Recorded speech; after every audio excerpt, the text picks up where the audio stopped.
You're good. Good morning, ladies and gentlemen. I'd like to welcome you to our December Marine Fish Advisory Commission meeting. I also call it the Holiday Commission meeting. Just a note to the public, we will take public comment at the end of the meeting, and Jared will put a timer. So I ask the public, if you're going to speak, no more than 3 minutes, because Jared will put you on a timer. That way we can conduct this business meeting in a fluent way and get through it. I'm Raymond Kane, I chair, and I'd like to call this meeting to order. So first and foremost, review of the December 2023 business meeting agenda. Any changes, any thoughts? Mr. Chair, we need to do a quick roll call of the commission first. Okay, Jared, if you would be. You have the members in front of you. I don't. Bill Amaru. Present. Bill Doyle. Present. Khalil Bogdan. Present. Chris McGuire. Present. Mike Peardnock. Present. Raymond Kane. Here. Suki Sawyer. Here. Shelley Edmondson. Here. Tim Brady.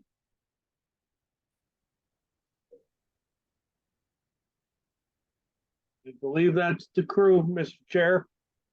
Yeah, so we're just missing one. Tim's probably teaching a class today down at the Maritime. That being said, if we could review the December 2023 business meeting agenda. Is anybody calling for changes to the agenda? If everybody is good with the agenda, what do we have to do? Vote on this, Jared? Or what? We need a motion and a roll call vote to approve. Okay. Please, somebody for a motion. I'll make the motion to approve the agenda. Second.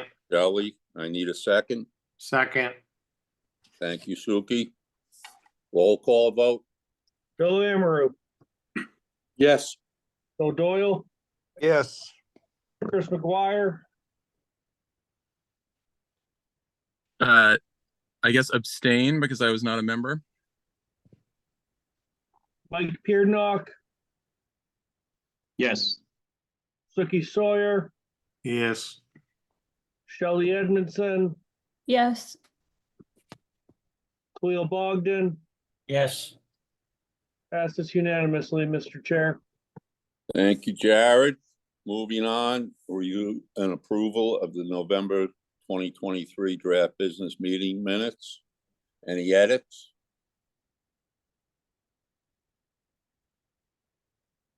Any hands raised, Jared?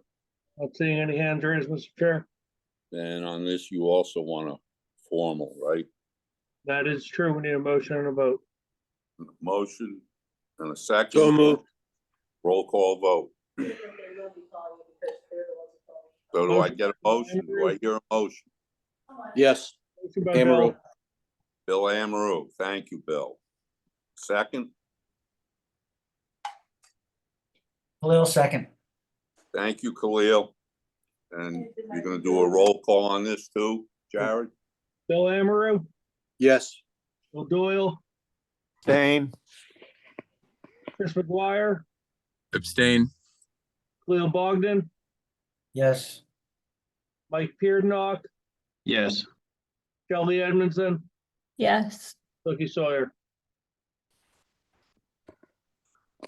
I'll abstain. Passes with 3 abstentions, Mr. Chair.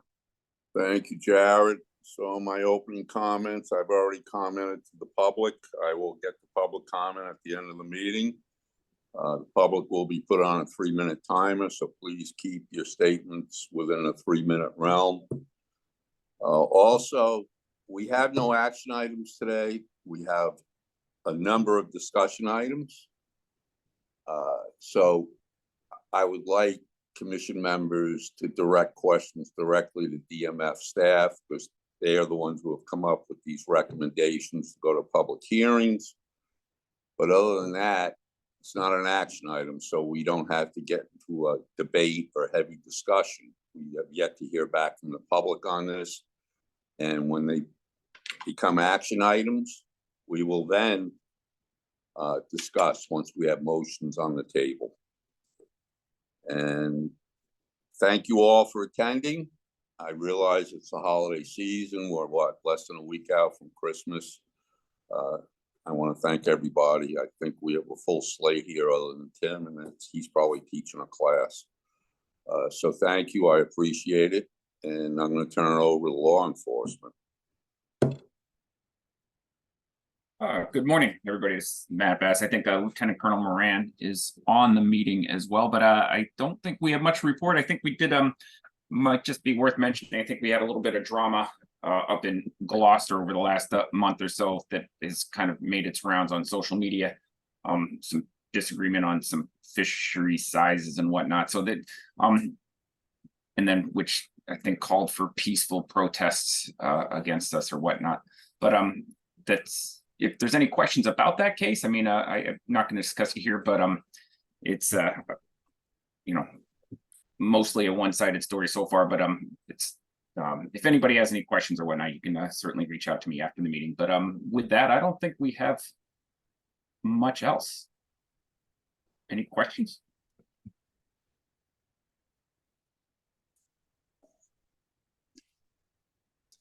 Questions for Lieutenant Bass?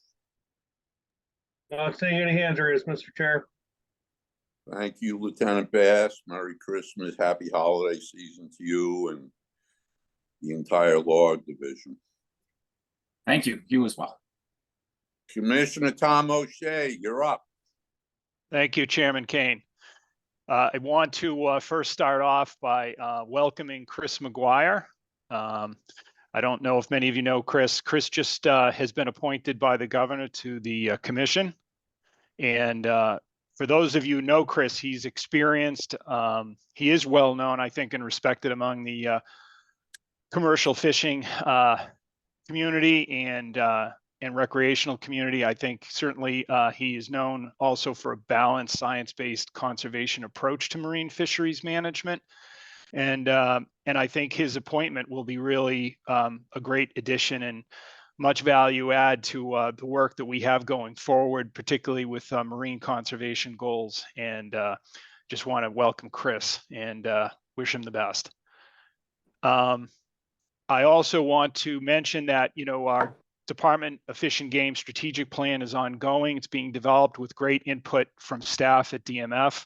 And I'd like to, at some point, have staff present an update to the commission.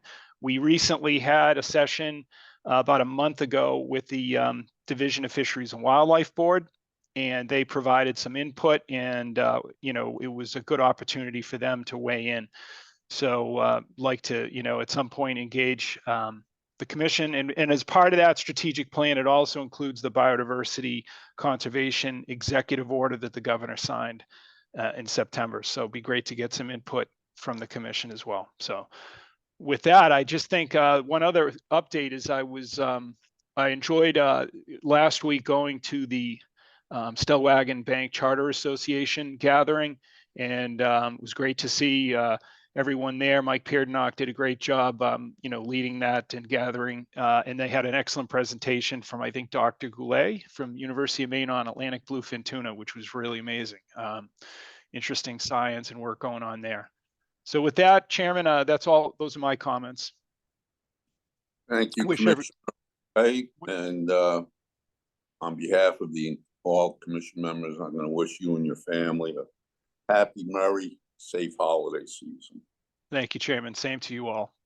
And let's remember, keep your calendar open, Commissioner, because you've got that MLA show coming up the end of March. And, sounds good. It would be good to see you at that. Great. Looking forward to it. Thank you, Tom. All right, Dan, I'm going to turn the floor over to you, Director Dan McKiernan. Thank you, Ray. Questions for Commissioner O'Shea? Are there any questions for Commissioner O'Shea from members? Not seeing any hands raised, Mr. Chair. Thank you, Jared. I'm sorry, Dan. It's okay, no The problem. floor is yours. Thank you, everyone. I'd like to echo Tom's comments, both on the Chris McGuire appointment and also on the Stellwagen Bank Charter Board Association meeting. The speaker was almost as charismatic as the species he studies, bluefin tuna, and almost as charismatic as Greg Scomo. And so it was really a great presentation. I've never seen so much information presented in such a short period of time. I'm glad we had the good seats to watch that PowerPoint, and I'm really interested in following up with him on a number of issues pertaining to bluefin tuna. I'd also like to thank the commission for their involvement with last month's Belding Awards ceremony. I think you all enjoyed the event, and you know, Mike Hickey was such an impactful employee with a huge legacy, and it was so rewarding to see the municipal officials come and testify, you know, about Mike's contributions and really about DMF's contributions to shellfish management in general.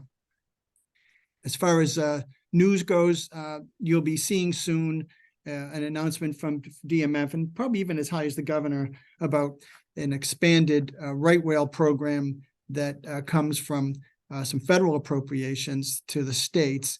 And we are looking at a major enhancement to our right whale conservation program. One of the most notable features of this will be a cooperative program with the other states to try to monitor right whale presence, not only in the Gulf of Maine, but down in southern New England as well, working with the other 4 states, or the other 3 states actually. So it's Massachusetts working with Rhode Island, but also New Hampshire and Maine, as an exercise to try to better understand whale presence and absence for future modeling efforts and future conservation strategies. And also ropeless fishing research and development. The Congress has bestowed some substantial funds. Those funds come through ASMFC, and there'll be a lot going on there. The last thing I just want to mention, because we do have a huge agenda, I don't want to be redundant, but one thing you may not be aware of is that DMF's Fisheries Dependent Investigations, which is run by Bill Hoffman up here in our Gloucester office, his team has shifted some efforts over to port sampling. And the reason we did that was in response to some of our own stock assessment staff who have noticed a real decline in the performance of federal port samplers, meaning that when they went to perform a routine stock assessment, they were finding that there was inadequate collection on fish sizes or fish lengths, which is so important in any stock assessment, and especially for cod, where we're going to a possible 4 stock model going forward. So we've reprogrammed our interjurisdictional fisheries grant, which historically has been spent on conservation engineering, to doing more data collection in the field, both sea sampling and this port sampling. And it's a model for some of the other states to consider, especially, you know, states that may be unhappy with the performance of the federal program, to bring some of their resources forward. And so right now it's mostly done with a federal grant, and we're pretty pleased with it. We're kind of trending or cutting a new path here. And I know our ASMFC partners are pretty excited about this possibility. And anyway, they're doing a great job, and they just started in this past quarter. But I know that the stock assessment specialists, especially on our own staff, are really thrilled filling those gaps.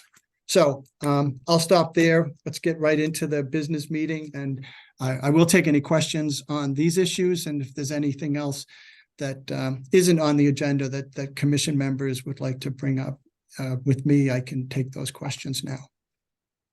Questions for Director Dan McKiernan, please? Commissioner O'Shea? Not a question. I think I may have missed that in introducing Chris, that he is the director of the ocean program at the Nature Conservancy. So if I missed that, my apologies. But again, great to have Chris on board. Thank you, Commissioner. Any questions for Director McKiernan? Okay. Yeah, thanks, Sue, you're Jared. Thanks, Ray. Good morning, Dan.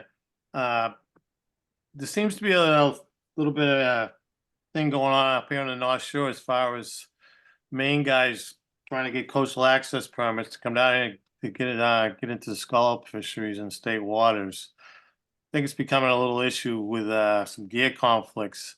I'm just wondering how much expansion we're gonna allow out-of-state scalpers to come down here and start a state waters fishing program down here for scallops. Well, we'll take a look at the trends in permit transfers. I know that when a coastal access permit is eligible for transfer, we don't necessarily discriminate against non-residents as recipients. And if the vessel doesn't have, or the permit doesn't have an associated, groundfish endorsement with that, it's predominantly essentially a scallop fishing permit. That's about all you can do on the North Shore with mobile gear. So we'll take a look at it. I'll ask staff to take a look at the recent transfers and are you suggesting that we need to educate them more in terms of sort of not finding ways not to cause gear conflicts? Yeah, well, I'm sure they're aware of gear, working around lobster gear, but it just seems like it's, almost like a new fisheries. And I'm not sure how much scallops there are in state waters of Massachusetts to interest people from out of state to come down here and do this. But when they start wandering around and, not traditional scallop places that the few guys in Massachusetts use, that's when the trouble starts. Mm-hmm. Yeah. And have there been any reports of fishing in closed areas, or are these all fishing in the open areas, Stuckey? What are you hearing? I think there's some discussion about where the line is right now. Mm-hmm. Guys thought that there was no scalloping allowed in some areas, and then there was, I think, one particular Maine guy was led to believe that some of these areas, talking about off Marblehead and How, are open. So, I'm not sure. I haven't looked, I haven't seen an actual chart myself, and I just hear from guys that, they're seeing scallopers where they never saw them before in their main boats. So it's concerning to guys that fish in those areas anyway. So I'm not saying there's a big problem taking place, but just like to see it nipped in the bud before it does become a problem. If a couple guys catch a few scallops in state waters from Maine, certainly going to bring some more interest down here, and I'm not sure if that's a good thing. Okay, well, I'll work with Story to see those trends, but also find ways to reach out to them. I know that historically we had one particular boat who was not from out of state, he was from Gloucester, had some challenges understanding the closure lines. So we'll dust off some of that documentation and make sure we get it to some of the newer permit holders. And I'll continue to talk with you about this. Okay, Dan, thanks. I just trying to make people aware of what might be going on. Thank you. Thank you. Yeah, Suki, thank you for the comment. It's better to be proactive than reactive. For so many years in the fishing industry, both the council and commission were reactive as opposed to being proactive. So thank you for bringing that to light to the DMF staff, Suki. Okay, right. No problem, for sure. Questions for the director? No, see here, there any other hands raised, Mr. Chair? Thank you, Jared. Then we'll move along. Future public hearings on commercial fisheries management, and we're going to open it up. And I just lost my page, Jared. I guess to striped bass. Yeah, so let me sort of just kick this off. Our striped bass commercial limits are being proposed for some changes, and Nicola is going to give this brief presentation. But in essence, the fishery is closing way too early, and not really providing the product in the season-long fishery that we would prefer, especially through the month of August. Our quotas have been reduced over the last couple of years, and it's likely going to be reduced again. after the upcoming ASMFC meeting. So we have some proposals, and I'm going to let Nicola kind of go through some of those details. Okay, And thank you. also, I just mentioned that we do have a striped bass focus group, and these ideas that we're bringing forward were aired with that group, and we received some guidance from the group as well, and that group includes members of the environmental police. So go ahead, Nick. Sorry. Okay, that's all right. Thank you, Dan. Good morning to everyone. So what you're going to see is two kind of groupings of proposals for public hearing this winter. The first does surround the fishing days in response to our quota management. And the second has to do with the requirements for the primary purchase. That is the first transaction from the harvester to the primary buyer. And as Dan said, the striped bass focus group, as well as the law enforcement focus group, discussed some of these issues and provided input that was taken into consideration in the development of these proposals. So first on the open fishing days for next year, we'd like to propose reducing the number of open days, which is currently 3, specifically Monday, Tuesday, Wednesday, taking that down to 2 days, and eliminate Monday as one of those open fishing days when the season starts on June 16th. We'd also like to take comment on whether those 2 open days should be consecutive days, such as Tuesday, Wednesday, or non-consecutive days, Tuesday, Thursday. And then along with that reduction to 2 days when we open, consider adding in an in-season trigger, such that if we get to August 15th or maybe September 1st, that 3rd day is added back in. Because we do have a lot of variability in quota use. As Dan was saying, the rationale for this is that the last 2 seasons we've had early August closures due to some high daily landing rates. There's also the potential for the quota to be reduced by over 100,000 pounds next year due to draft addendum 2 in the interstate plan. And so if, that quota had been in place the last 2 years, that would have taken another week off the fishery and would have had a closure date as early as the end of July. So that's generally earlier than is desired to, meet the market demand and have a longer season.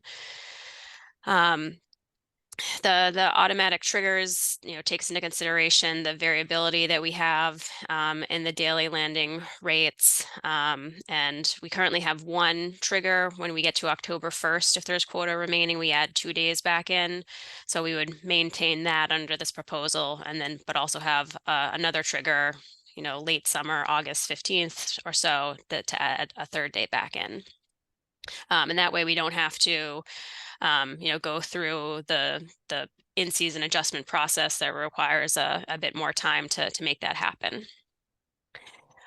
We also did see, looking at the daily landings rates, and with our discussion with law enforcement, identified that Monday is often the biggest landing day of the week. Not always, but there is some tendency for that to happen, and that may be that being on a Monday just after the weekend where more people have time to fish, that may be contributing to a little bit of non-compliance over the weekend and front loading into the Monday opening day.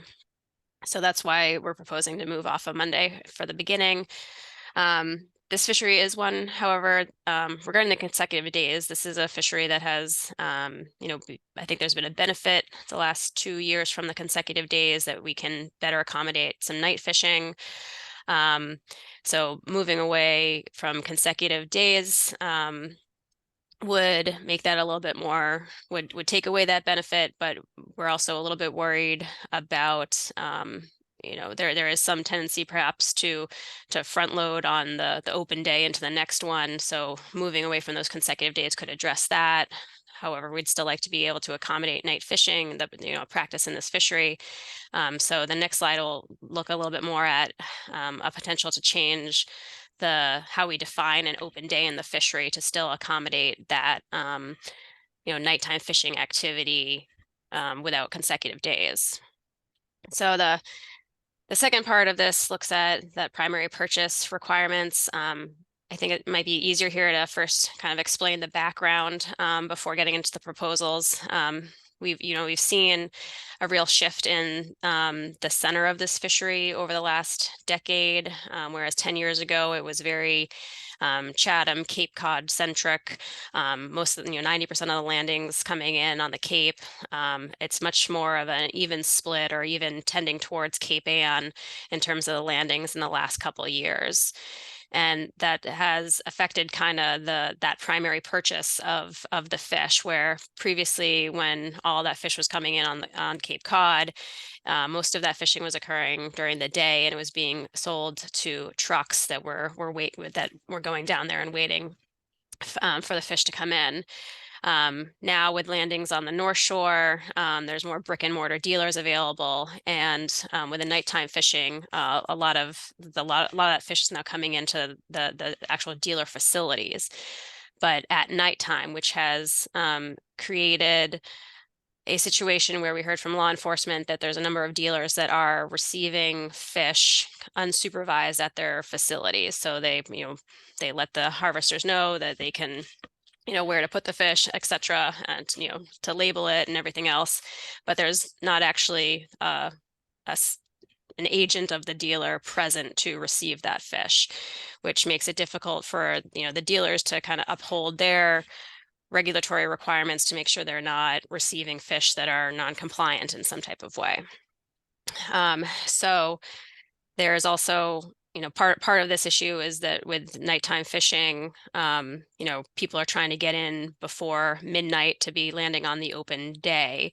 And so that's why we're seeing this behavior, which we understand is quite common now. And so the compliance would be enhanced by having both of the parties there, the primary buyer and the harvester there, and to take it a step further, to require that the striped bass tags be applied immediately upon the fish being received. Currently, our rules say that the fish just have to be tagged, before leaving a ramp or the pier or the place of primary purchase. It was really designed around the time where the fish were being bought by the trucks. So it doesn't really address when the tag has to be applied when fish are received at a brick and mortar facility. And so the the issue of the clock and getting in by midnight has also contributed to some unsafe boating practices we've heard as well. So the proposals to address this aspect of the fishery would be to clarify that both the primary buyer and the harvester needs to be present at that primary purchase. So you couldn't just be dropping off the fish unsupervised. Secondly, to consider requiring that the primary buyer tag striped bass immediately upon the primary purchase. This was something that we had considered when we initially adopted the striped bass tagging rules, but there was concern about harvesters, queuing up at the trucks and there being a lengthy delay about that.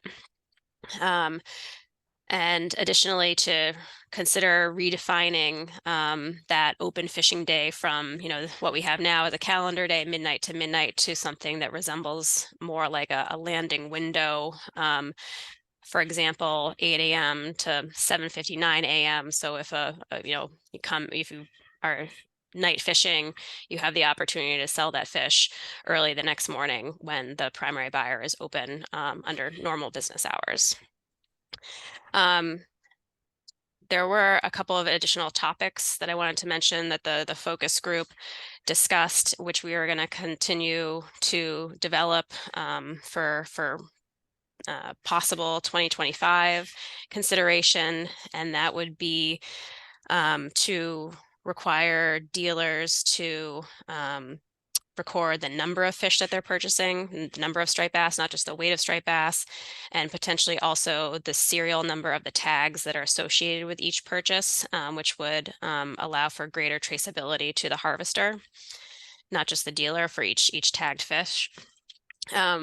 We also began to look at limited entry permitting, what that would mean in this fishery, what type of criteria would be used to limit access to this fishery. That was something that the focus group was interested to have us continue to develop and look at different types of thresholds as to how this would structure. And if there's a lot of interest to get to a harvester-based tagging program in this fishery where it's the harvester applying the tag, not the dealer, then we really do need to limit the number of participants in the fishery to probably something around 400 people, whereas now we have 4,000 permit holders, generally speaking.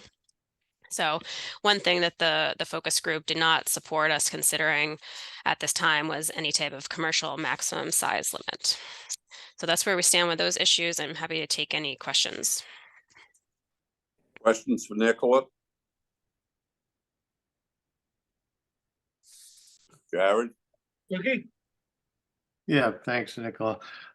Maybe I'm misunderstanding, but if you're gonna extend the landing window till 8 o'clock the next morning, doesn't that add 8 hours onto the fishing day? Well, it would be still be a 24-hour clock. It would be shifted. So then the next day wouldn't start until 8 a.m. the next day. So it'd still be a 24-hour landing period. Yeah, so on the first day of the opening, then what time would it open? At midnight, or would it open at 8 o'clock in the morning? 8 o'clock. Oh, okay. Under that example, Yeah, okay, that's what my question was. You're just gonna add fishing time on to like a 2 or 3 day opening by extending the landing till 8 o'clock the next day, but you're also gonna start at 8 a.m. Okay, thank you. Dan, did you Questions want for to? Nicola? Yeah, I just want to say that to the commission members and everybody on the call that we are keenly interested in getting the feedback from the dealers on this. And, this has not been really brought to the dealers for any serious discussion yet. And where we wind up on this, we hoping to get some substantial input from the dealers to make it all work, because we're talking about issues like safety and practicality, and we need to be real on how much they can do, and this, I'm really looking forward to this discussion. I think there's going to be a lot of great input. We have about 3 to 5 dealers that do purchase most of the fish, and we can get some great feedback from them, as we always do. So this is a work in progress, but the dealers really haven't weighed in yet. So I just want everybody to know that we're open-minded. Mike Bearnock, Michael, you're recognized. Thank you, Mr. Chairman. Thank you, Nicola. My question just has to do with the public meetings for next year. Are they January, February, or March? I'm just curious of the time frame, and will they be virtual as well as in person? Mike, I can handle that one. There's a lot that still needs to be determined about this, our rulemaking process, and this is true for everything being proposed today, as well as things that were brought up at the October and November meetings as well. Our rulemaking process remains fairly protracted. I'm hopeful that we can get everything out to public hearing in late February or early March to bring final recommendations back to the commission at their March 19th business meeting for implementation by May 1, 2024. That is my goal. And I will work towards that, but I can't firmly commit to those dates yet. And in terms of the scheduling of the hearings, I think we're going to probably have a series of hearings divided up among topics.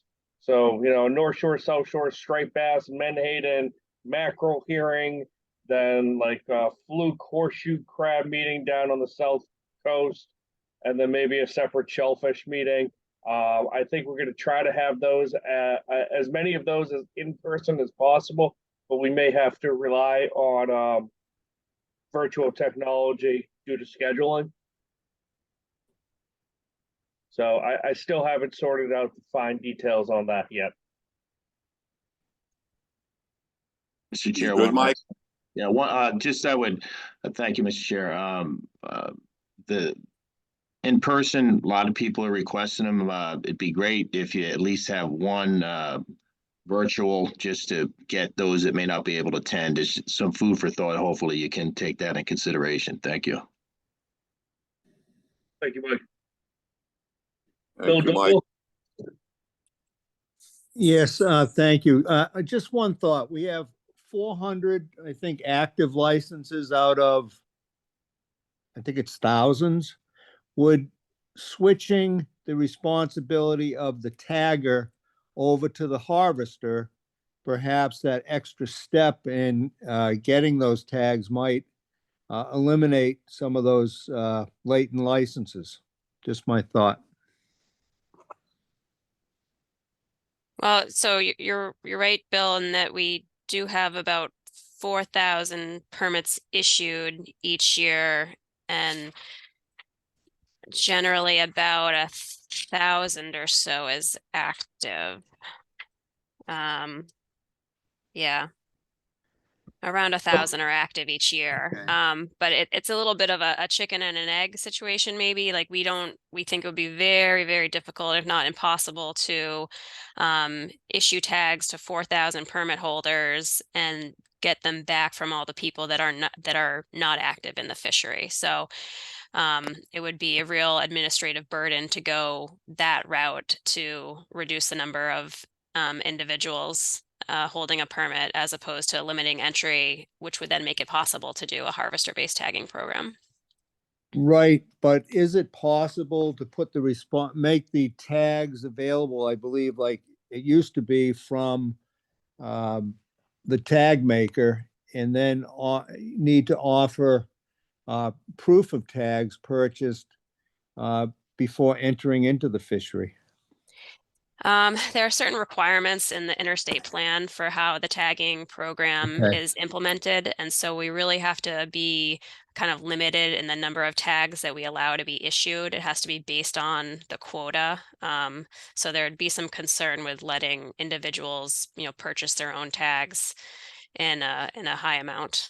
Yeah, okay, I see that. Thank you. I have a question for Nicola. So Nicola, when you mention 1,000 active permits, the threshold, the minimum is what, 100 pounds of fish landed for the year? And they're considered active if they land a minimum of 100 pounds. Is that correct?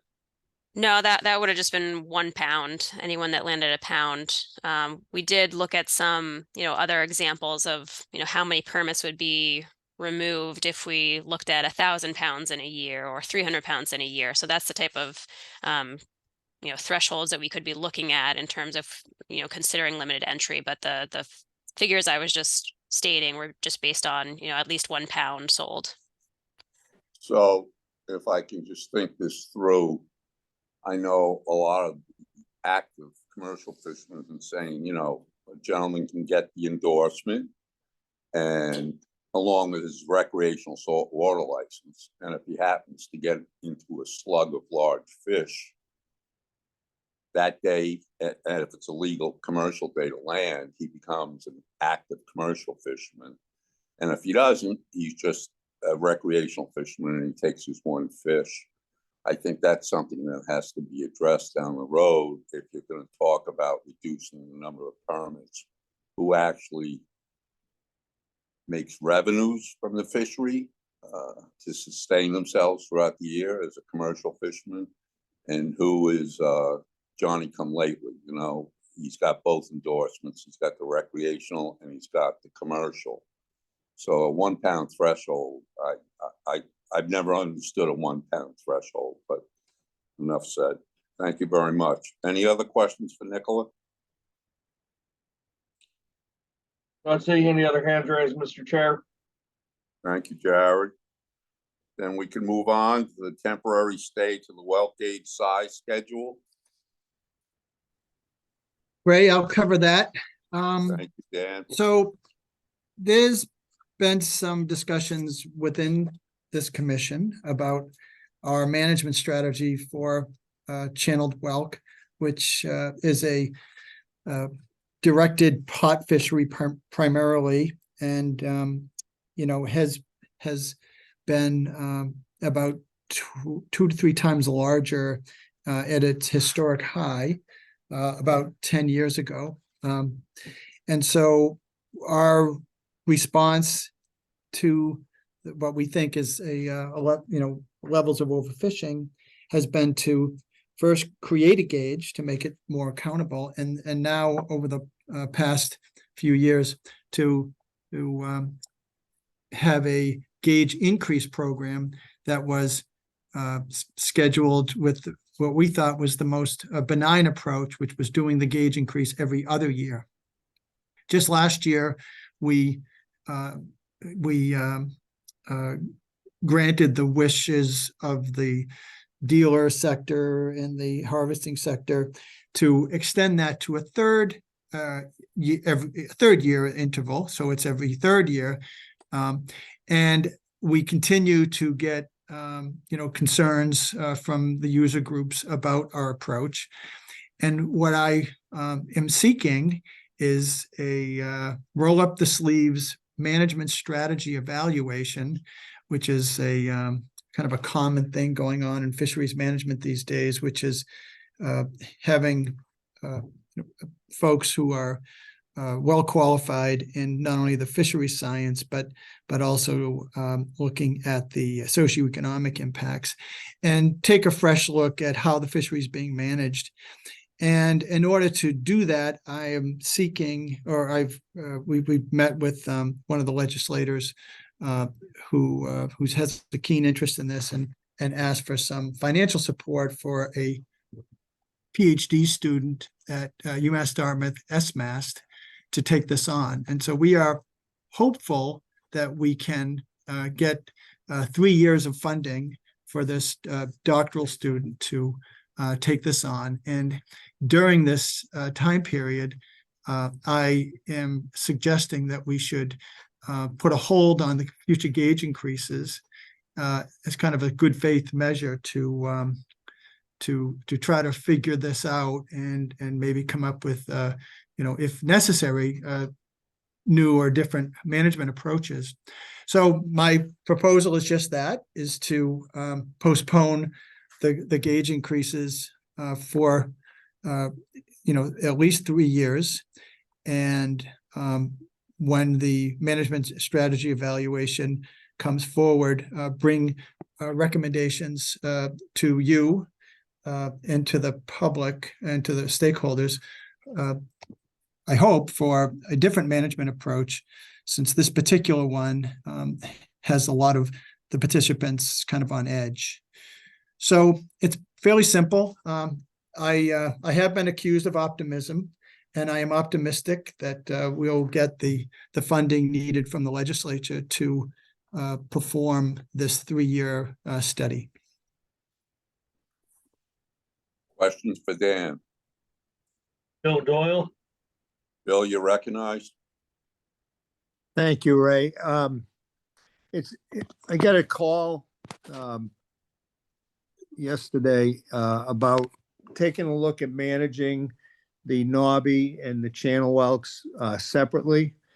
And I just wanted to know if there's any consideration or what the thought on that would be. And then I also have a question because I'm not as familiar with this fishery as, say, Shelley is, but do the two whelks grow at the same rate? Thank you.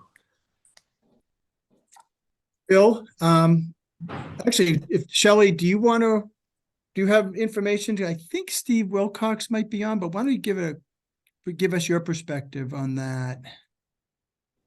Yeah, sure. It's my understanding that they grow at separate rates. And I think that in the past, there was a lot of data on the knobbed whelk fishery, specifically in the South and North Carolina, and a lot of how we in the past were using to understand channeled whelk biology was just to look at the knobbed whelk biology. Since, we've had new information on channeled whelk, we're realizing they're very different in both, their feeding behaviors, their shell growth. So they're similar species, but very different. So we can't, I do think that there is something to think about how we manage them collectively, and if we do need to manage them separately. the knobbed whelk species isn't as commercially valuable, so there's not as many landings. So I'm not sure if it would be kind of a regulatory burden to separate them, but I think it's worth thinking about. That's my perspective on it. Jared, is Steve Wilcox on the line? Steve, you there? Hi, can you hear me? Yes. Yeah, I'm here. So we have collected quite a few knobbed whelk opportunistically over the years and done size and maturity information on those. And I could check with the Agent Growth Lab. I haven't checked in on them in a while, but we do have a lot of the Statilis lined up there. So we could generate some growth information from that data once it's available. Thank you, Steve. So I have a question. These channel whelk, they don't pot as readily, right, as the smooth shell whelk. Please don't. That's right. Nobbies Nobbies don't. in mobile gear. Yeah, they're caught in mobile gear. So Dan, what's your appetite? You know, I don't want to sound repetitive, but Shelley put it out there. Would it be a trial and error theory for DMF to have a different regulation for the knobby as opposed? Well, Ray, we do now. I mean, we have common size limits, so we would put a stay on the size limit on both species, right, Jared? Yeah, that would be the proposal as written, to stay the gauge increases.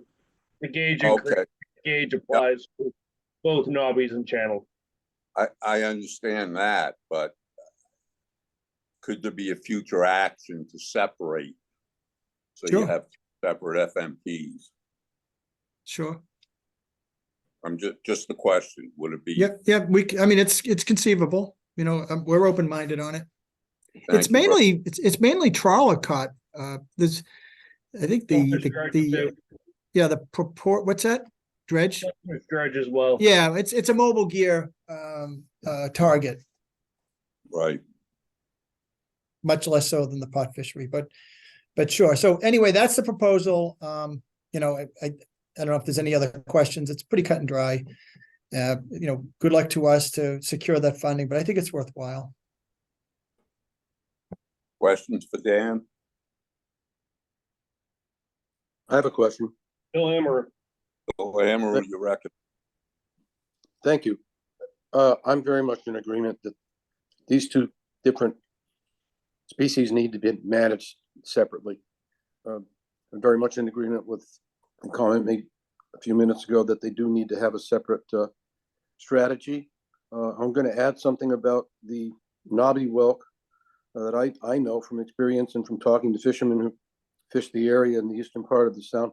In the quahog dredge fishery, the hydraulic quahog dredge fishery, the numbers of knobby whelks have been going up dramatically with the reductions in the gauge size. And it was stated earlier, they're caught in different manners, mobile gear versus pots.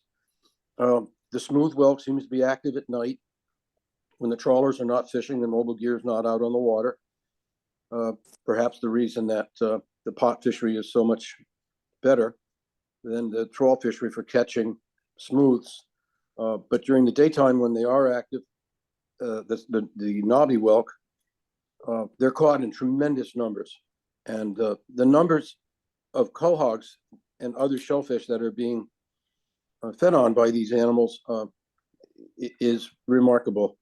The numbers of the smaller whelks that are caught in the hydraulic dredge fishery by one fisherman that I know of personally run into the thousands and multiple thousands. And those numbers are higher than he's ever seen historically. And this man has been fishing in the Nantucket Sound for over 20 years for these things, for quahogs, and having a bycatch of knobbies and a few smooths. So there's a lot to be learned, and I hope that you do get the grant and that the research is successful. And I think everything that will come out of it will point towards the fact that these two species need to be managed in a separate manner.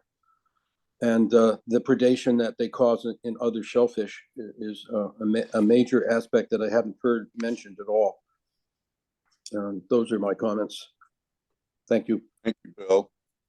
So I think you've already heard, Dan, from 3 commission members, including myself. Future actions, maybe we could study this and come forth and separate and have 2 FMPs, one for the Nobby and one for the channel. But just a thought here. I don't know how long that would take DMF staff. I know it's not in this proposal, but just a thought for future management actions. And that's why I believe in being proactive, because Bill summed it up. I got the calls too that, the predation on cohogs, which is a very lucrative market. I mean, we've got shellfish farms now and whatnot throughout the state, aquaculture, and we shift. So just a thought. Thank you all. Commission members, does anybody else want to comment on this proposal?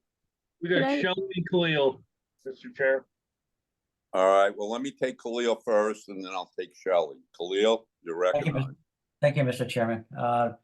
I'm curious as to with the supposedly dramatically reduced ex-vessel value, with the foreign market being way off. I'm curious as to what the effort might be with the whelk fishermen as to whether or not it's even worth for them to fish it. This is more of a philosophical question, and I found it interesting that, from the anecdotal reports, that the overseas market for the demand has fallen. So I'm not sure how our proposal or the proposal that's being brought forth will affect that information. Yeah, Khalil, I think you've given us a rhetorical question because you're right. We can manage for sustainability, we can manage for increased landings, we can manage for more conservation, but at the end of the day, the buyers are going to decide if they can pay the fleet for their catch. And from what we've heard, some of those Asian markets are not what they were. And from what we heard, there's a lot of product in frozen storage at this time, but that changes. And I'm looking at a program here that's going to tie or that could go 3 to 4 years. So if we suspend the gauge increases now, we'll commence with, I'm hopeful that we'll commence with some of these studies through the graduate program, and we'll keep you up to date. But this is a species that doesn't have ASMFC or the National Marine Fisheries Service looking over our shoulders. These 2 species, as Bill mentioned, have had a reputation for being cohog predators, and so we'll see where this goes ultimately. But there are some things we can't control, and that's the ex-vessel price and the market demands. But I think that'll be a nice part of this management strategy evaluation to explain some of those markets, because this MSC should investigate some of those issues that have to do with markets and demand. Thank you very much. Dan, are you good, Khalil? I am good, Mr. Chairman. Thank you. Thank you, Khalil. Shelley, you're recognized. Thank you, Ray. I just had a quick question in terms of the timeline. So is the hope that this funding would be secured in early 2024 and that a student would be brought on maybe the fall semester? Or Yes, that's exactly right. Yep. And that's the request of our partners at SMAS, that they would be able to get a clear signal that the funds are secured, and then attract a student, and then work to secure multiple years funding. Okay, great. So then it might actually be like 2027 if that's a complete 3-year. Sure. Yeah. Well, I'm just in support of this. I think that having someone take, a clear focus on, a management strategy evaluation is a great idea. This species, as we all know, is very complicated to regulate. And I think it really warrants this time. So thanks for advocating for it. Thank you, Shelley. Thank you, Dan. Any other questions on the stay on Yuki? Suki? You're recognized. Sorry, I didn't want my hand up. Thank you, Suki. Any questions? Further questions? That's it, Mr. Chair. Then we can move along. Thank you all for participating in that discussion. We'll move along to horseshoe crab management. Okay, Ray, I'm gonna take this one. So Commission, welcome back. We have another episode coming up of some, rather controversial topic. This is a species that has, wide appeal. There's a lot of interest in given its natural history.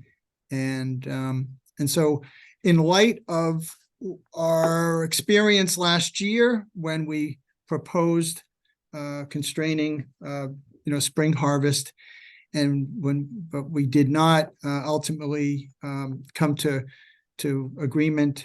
When I say we, with the commission and myself, I had proposed a spring closure of a certain duration.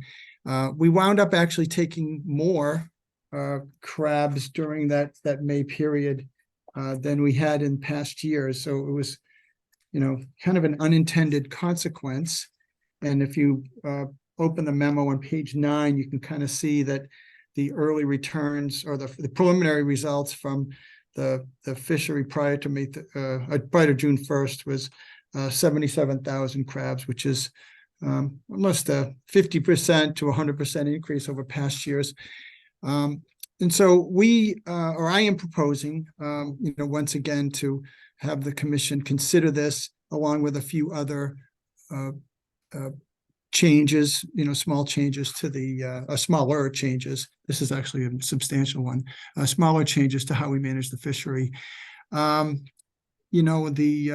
This has been a difficult one for us. We don't have a full-blown stock assessment. We rely on trends in the spawning beach counts and the trends in our trawl survey. But, each of those can be somewhat variable. And in terms of the single year or the reliance or the precision of any single year. So we look at trends, we look at some of the trends pertaining to the percentage of tows that they occur, and we try to parse out the different seasons and try to make sense of that.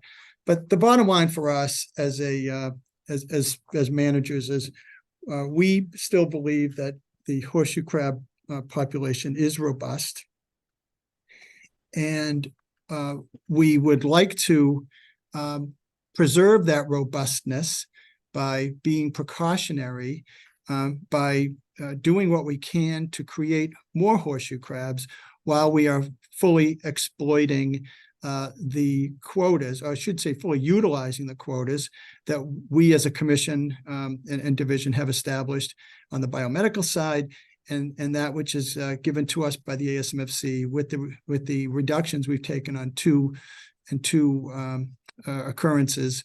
About 15 years ago, we cut our quota in half voluntarily, and then last year we dropped it from 165 down to 140 to accommodate what we were sort of projecting was a slightly higher increase in the mortality of crabs attributable to the biomedical catch, bleed, and release activities.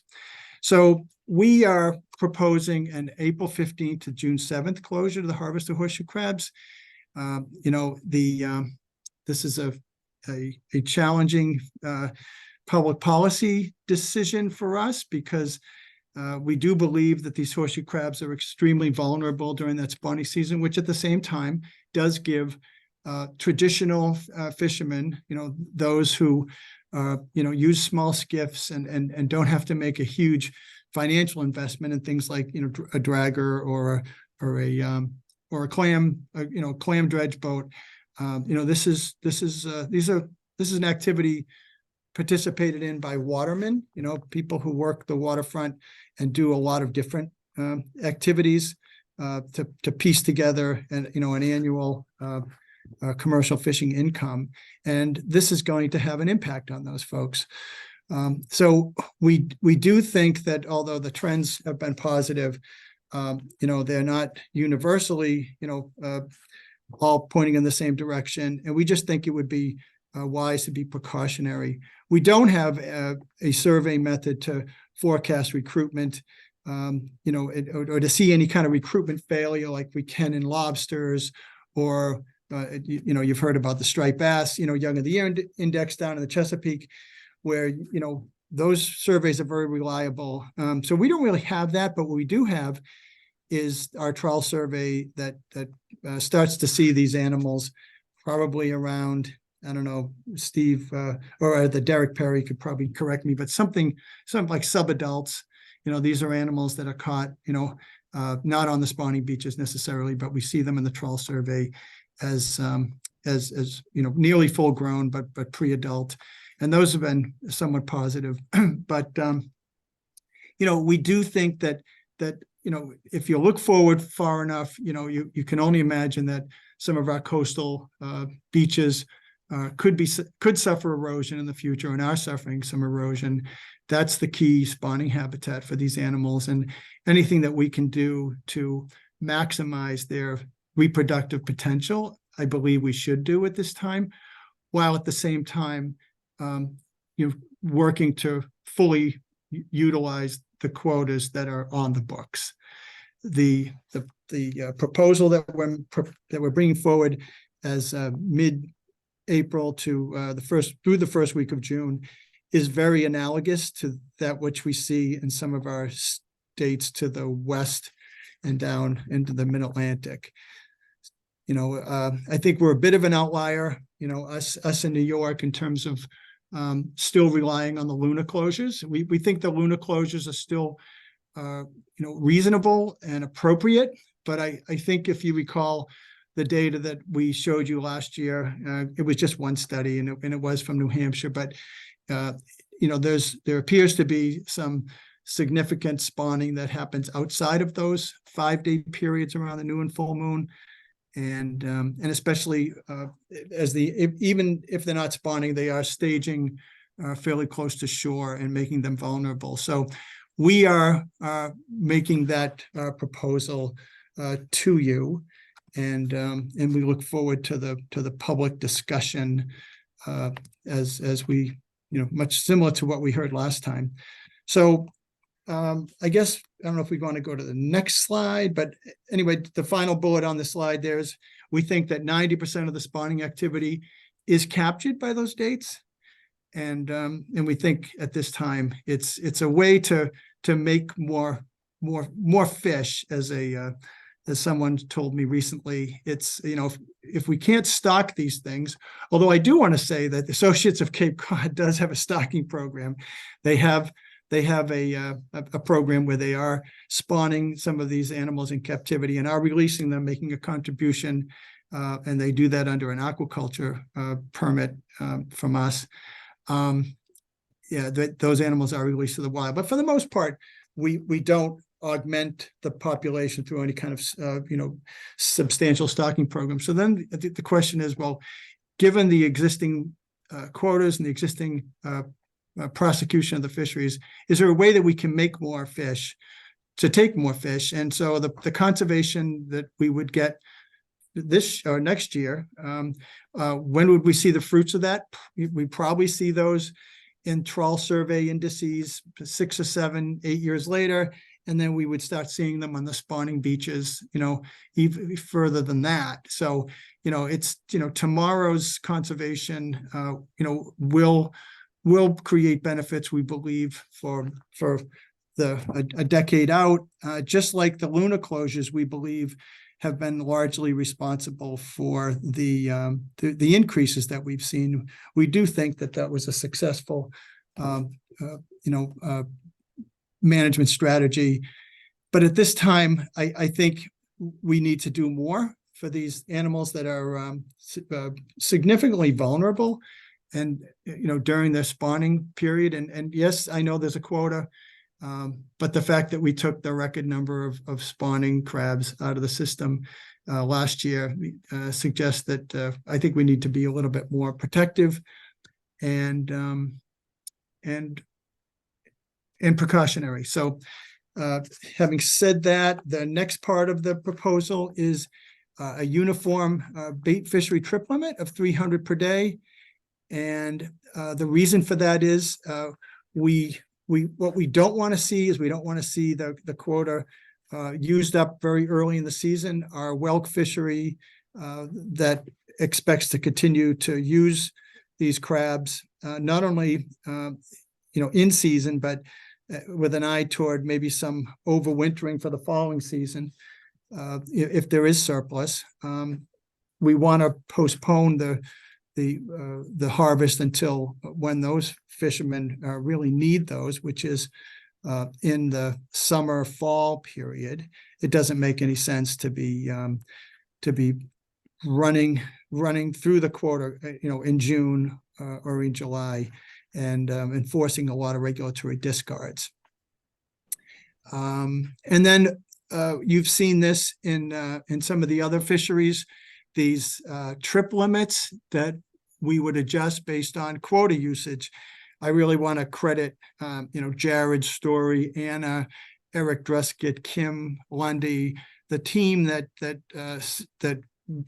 studies or that collects our quota managed species data and studies it and gives us good, reliable advice about how we can adjust trip limits in season without having to run back to you folks like in a late summer meeting, but do it based on what we believe is sort of through the experienced eyes of our quota monitoring program to understand what's needed in season. So it would be a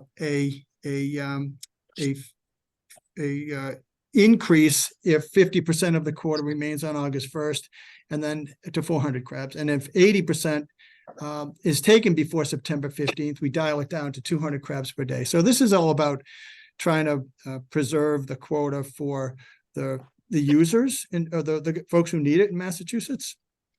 And I think it's a good one. I think is there another slide, Jared, on horseshoe crabs? Oh, yes. I'm proposing that we complement the federal closures at the refuge and on the National Seashore.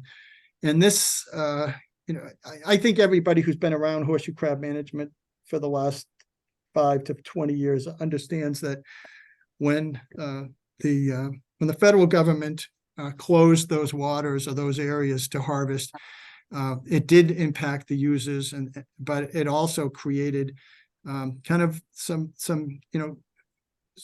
key conservation areas, and I think resulted in a favorable recruitment. And even the folks who are fishing a lot of this quota now in the center of Nantucket Sound, understand that the areas that are closed do provide recruitment.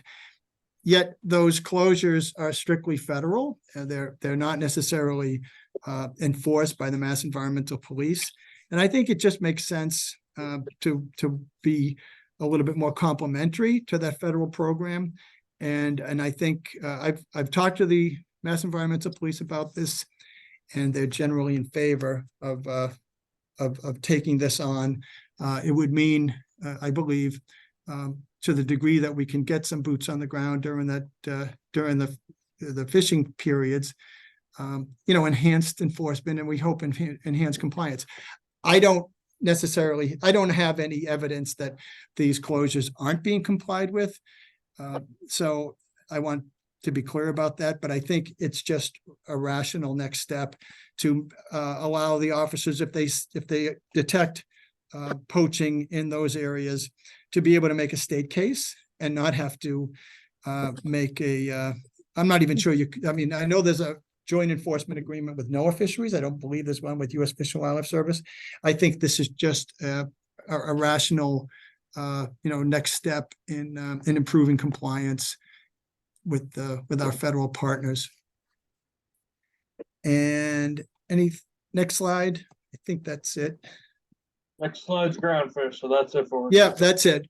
So the memo, I want to give credit to my staff who can give me so much information and a lot of guidance on some of these issues that are data based and science based, and also some great editing. It's I think our horseshoe crab memos are some of the best that we prepare, and I think it's commensurate with the level of controversy that we know can be generated by this species.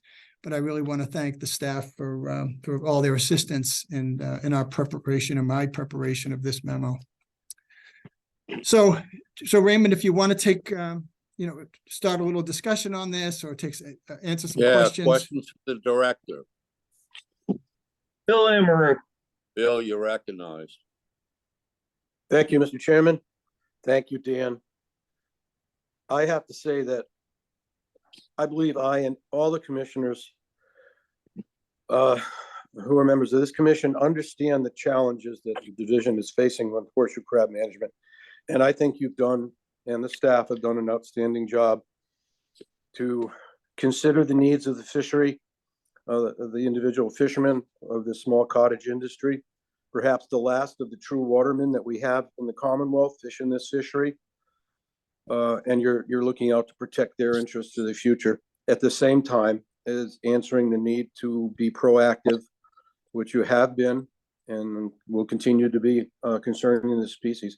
I guess I would only add, Dan, to the different points that you brought up that will be discussed at public hearing, that I wish we had more fisheries where the resource is in such good shape, benefits so many in so many different ways, and is sustainable because of the fact that we are returning most of these animals to the water alive. If we only could do that with finfish. Oh, I'll keep you warm. All right, if somebody's on. If we could only do that with our other Step on Bill Amaru, please. Give him the floor. Yeah, if we could only do that with other fisheries, just think how much more satisfied we would be with our overall management strategy. So I'm looking forward to hearing what industry and science and conservation have to say about these proactive examples of management. And those are my comments. Thank you. Thank you, Bill. Hands, Jared, anybody else? Khalil. Khalil, you're recognized. Thank you, Mr. Chairman. I want to commend the director and his team for the fine work that went into the memo. And I want to especially thank them for proposing the longer closure during the May, April, May, and into June. And that we saw what happened last year when that proposal was not passed by the Marine Fisheries Advisory Commission. And I really hope that we can look at this logically. Yeah, I realize it is a cottage industry that people are making money from horseshoe crabs, but and I also feel that the limits to reduce the quota for each day is workable. The goal is to conserve this species as much as possible. I know that we say that it's in good shape, but it's in good shape relative to what? And that would be to 5 years ago, 10 years ago, 50 years ago. So I'm pleased that we're taking a real serious look at the conservation of the horseshoe crab. Thank you. Thank you, Khalil. Jared, hands. Mike Peernock. Michael, you're recognized.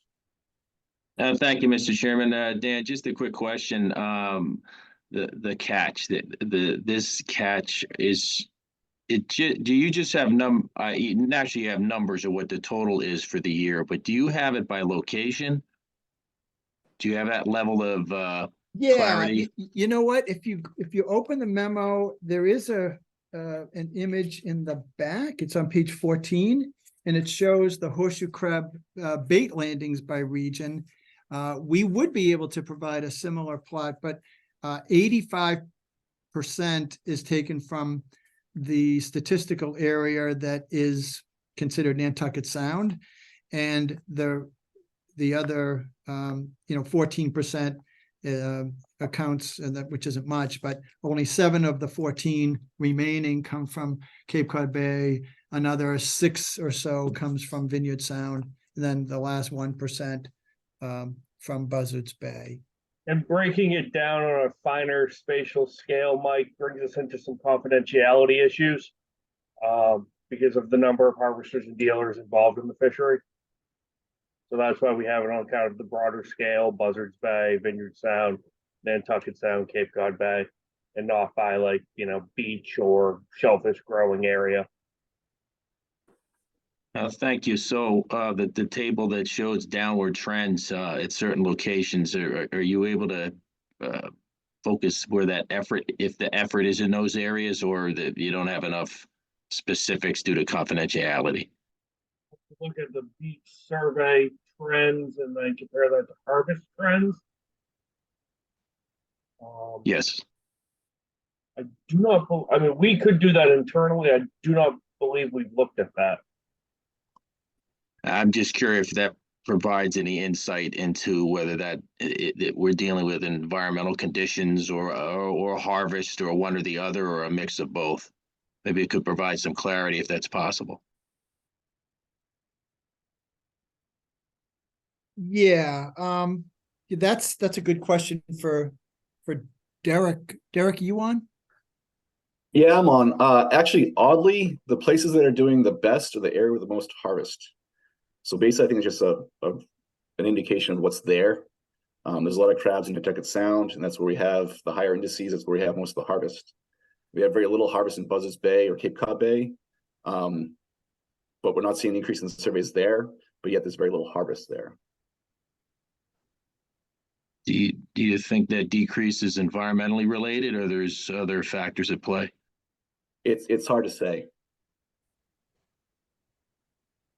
Okay, thank you. Yeah, Mike, this is one species I wouldn't expect to be negatively impacted by like climate change or ocean warming, because we're kind of at the northern end of the range. I mean, I know horseshoe crabs extend further, but in harvestable quantities, you can, it's definitely the south side of Nantucket Sound, or of Cape Cod, including Nantucket Sound. Even in Cape Cod Bay, it's the shallow embayments. It's Wellfleet over to Duxbury. We don't see them in any substantial quantities north of that. But I don't have any reason to believe that horseshoe crab abundance would be negatively affected by the recent trends in ocean warming.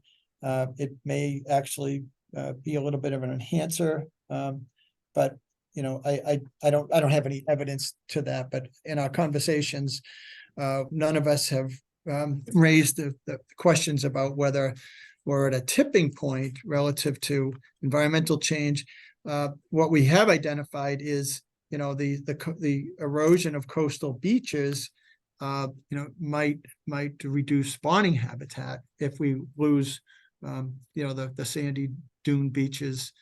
That's why it's such an interesting, situation on Monomoy, because it is a really brilliant spawning habitat. One last thing, Mr. Chair, if I can. Yes, by all means. Thank you, Deb, for that clarity. The only thing I'm just thinking out loud is contaminated stormwater runoff, and the increase is such because of our crazy climatic conditions, and whether such corresponds to the downward trend, especially in the Cape and the islands. As you know, there's non-conforming septic systems that are being addressed. Not soon enough, but being addressed to try to, address these concerns. And I didn't know one corresponded to the other, but it's just some food for thought. Thank you. Thanks, Mike. Thank you, Michael. Questions, Jared? Julie? You say Shelley? Shelley? Hi, thanks, Ray. Thanks, Jared. I just wanted to talk a little bit to the alternative bait concept, and the green crab permits. And I just wanted to, we've been a part of some alternative bait work in partnership with the University of New Hampshire, and the master's student who was involved with that project just published a paper about her results in lab trials for alternative bait with channeled whelk, it's an interesting paper that I can circulate. But one thing, my concern is lab versus field can have different results. And we've done some limited trials in field for, green crabs and clam-bellies and other bait, but it would be great if we could have a larger experiment on using alternative bait such as green crab, and maybe getting more of the conch fishermen involved to test out alternative bait, possibly, compensating them for sometimes your catches decrease when you start testing out alternative bait. Anyway, I think having more effort to a larger program where we're constantly trying new blends that eliminate horseshoe crab would be a great way to involve the industry. Also test out whether green crabs can actually replace horseshoe crab and still, remain the catches that are needed to keep the industry viable. All those things I think need to be tested out at a larger scale. So. Thank you, Shelley. Dan, any response to Shelley's thoughts? Yeah, we would love to take a look at that and promote some alternative baits for sure. And we'd be interested in working with Shelley. I think once we enact this closure going forward, it's going to be, if it does get approved, there will be a shortage of horseshoe crabs in the early part of the season, and maybe we can, help fishermen locate some of these alternative baits for the first couple months of the season. But as mentioned in the memo, that first couple of months of the season are kind of a wild card because it's not clear to us, given the flooded markets and the depressed, demand for whelks, how that plays into the execution of the spring fishery. So we'll try to keep our ear to the ground, work with the industry, work with the dealers to understand what the needs are. Thank you, Dan. Jared, any other hands? Chris McGuire? Chris, you're recognized. Thank you, Mr. Chairman. I just want to echo others' comments about how detailed and thorough this memo is. So thanks to the TMF staff. And then I had two quick questions sort of building on the discussion around green crabs. I recall in the memo that there is a discussion of enhancing the green crab fishing opportunities.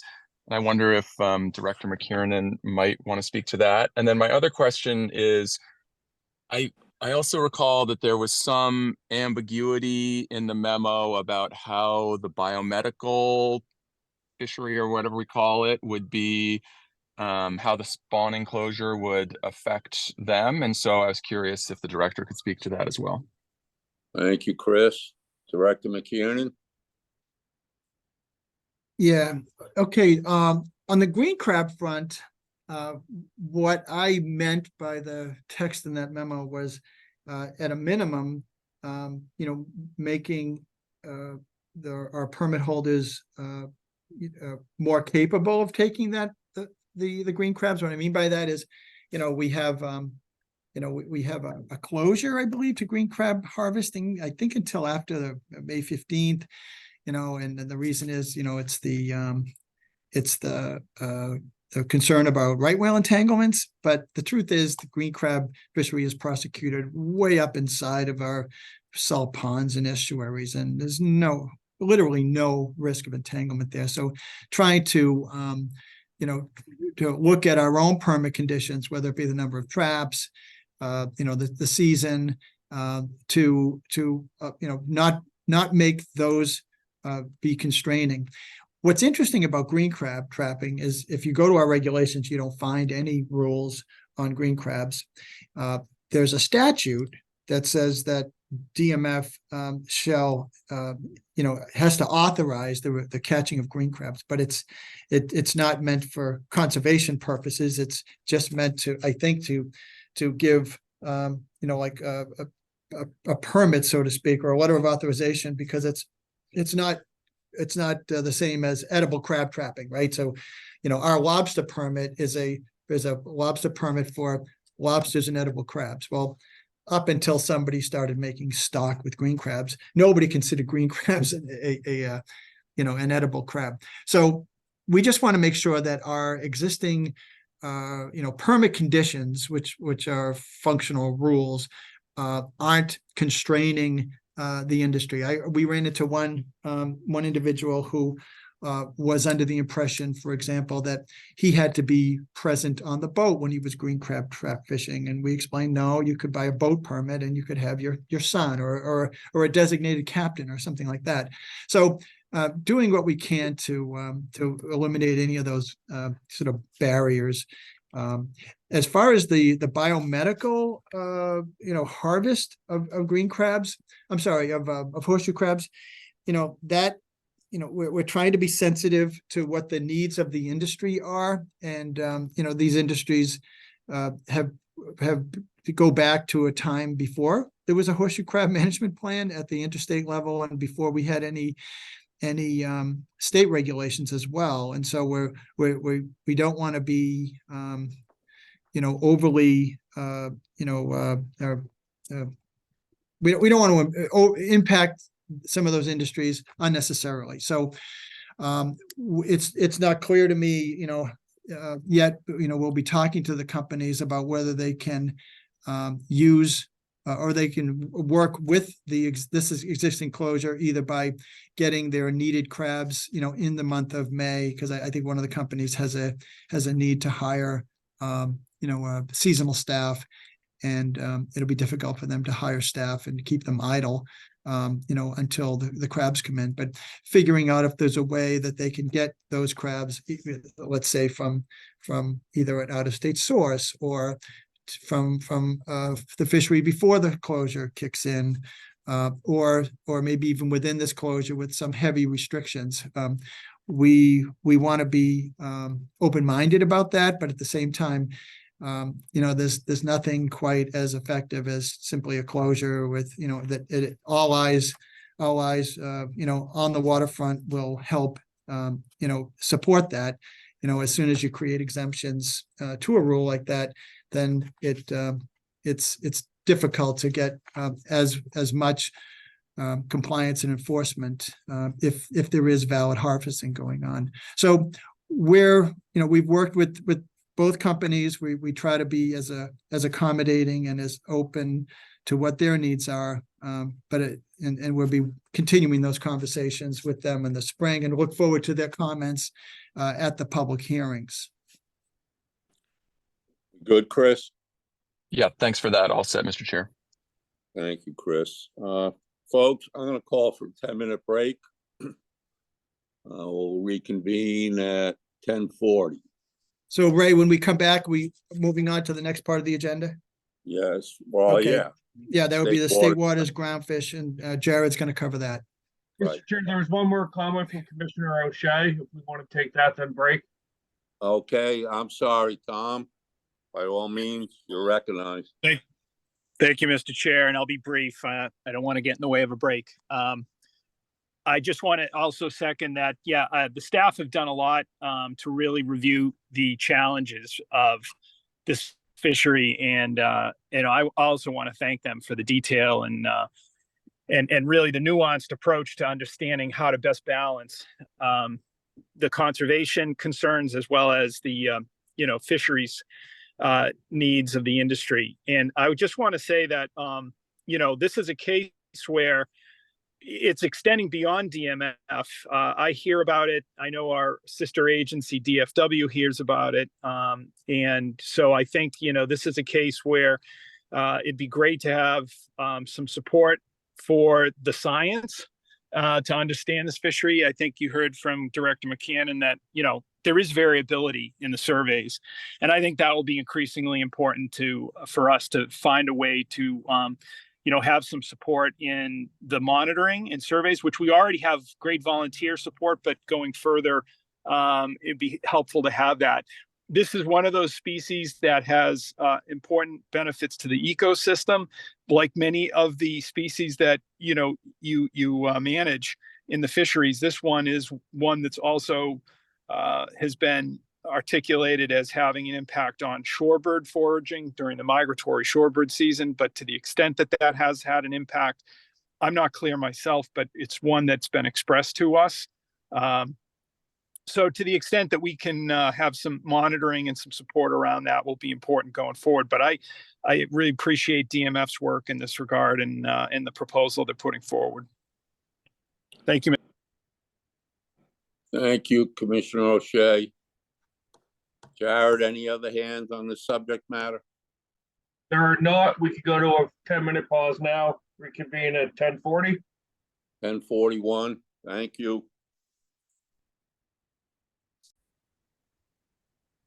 Thank you, Jared. Okay, we're gonna move along to State Waters Groundfish and May Commercial Groundfish Closure. Sure, I'll take this one, Mr. Chair, and Thank you, Jared. I'll lean on Melanie where I need to. So the memo we provided you last week, it set out to accomplish three things. First is to provide you with some history and background on how this fishery is managed in the broader scheme of the federal management program and the state regulatory complex affecting it. We don't deal with the state waters groundfish fishery all that frequently, so we wanted to provide you with that background information to kind of help focus the discussion.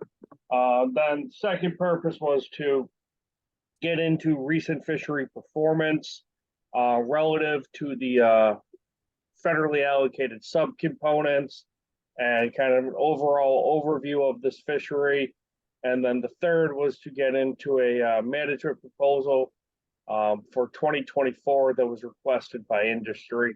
So, in terms of background, we have a state waters fishery for groundfish that is accessible for subject to a permanent endorsement, groundfish endorsement, limited entry that is only available for vessels that do not have a corresponding federal groundfish permit, so it's a state-only fishery.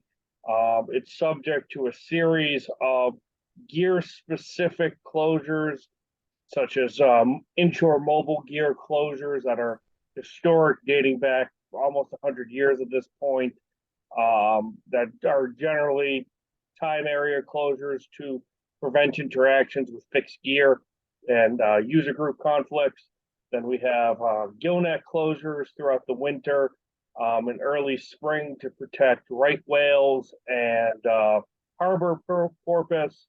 Then there's a spawning closures for cod and winter flounder, and a variety of trip limits. So access to this fishery is generally fairly limited in time and space, given these various other constraints. And the fishery all the New England states are allocated by the federal government a portion of the ACL for what is called a state water subcomponent, and that is to cover all of the New England states catch. And most of our groundfish catch comes from the Gulf of Maine, and we are the only state in the Gulf of Maine with a substantial or viable state waters only fishery. New Hampshire doesn't have that much state waters coastline, and mobile gear fishing, I believe, in Maine state waters is generally prohibited for trawlers. So we're really the only directed state waters groundfish fishery. It's a hook and line fishery, a gillnet fishery, and a trawl fishery, predominantly gillnet. We have a couple trawlers and a small but steady hook and line fishery. It occurs primarily in Massachusetts Bay, with intermittent activity down in Cape Cod Bay, particularly for blackback flounder. And so that's sort of the backdrop for this fishery. We've seen waning participation in recent years, as folks have retired out or have obtained other vessels to pursue federal groundfish fishing opportunities or to pursue other fisheries generally. So this first chart here looks at the state water subcomponents for the past 4 years, 2022 to 2019, and the percent to which it was utilized. You'll see in most years we're under the utilization of the state water subcomponent, and we want to be we want to not overutilize these subcomponents, because while they're not quotas that are actively monitored and closed when we reach them, we want to avoid exceeding these set asides or subcomponents, because should the ACL for the stock be fully utilized, we could trigger federal accountability measures, which would impact the recreational fishery and the federal commercial fisheries. So in some years, you will see that we did overutilize the haddock. Subcomponents 2019 were 165% that were near full utilization, 2020 and 2022. But in those years, the overall ACLs were underutilized, so we didn't trigger any accountability measures. And moving forward, we're not particularly concerned about overutilizing the haddock set aside, because the large abundance of haddock that was driving those high landings has aged out of the fishery. As state waters tends to be suboptimal habitat, we wouldn't expect to see large abundances of haddock in state waters when with a lower abundance of the Gulf of Maine haddock stock. So the next slide here will show you the FY22 catch, which would have been last year's catch. As the federal fishing year is May to April, we haven't tallied this year's catch yet, the FY23 catch, but looking at the FY22 catch and comparing it to the subcomponents expected for the next 2 years, FY24 and FY25, we're looking at about 40 to 60% utilization for most of the commercial stocks that we encounter in state waters.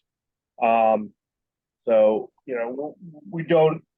given that we don't anticipate, this need to draw down any of our current fishing activity to prevent an overutilization.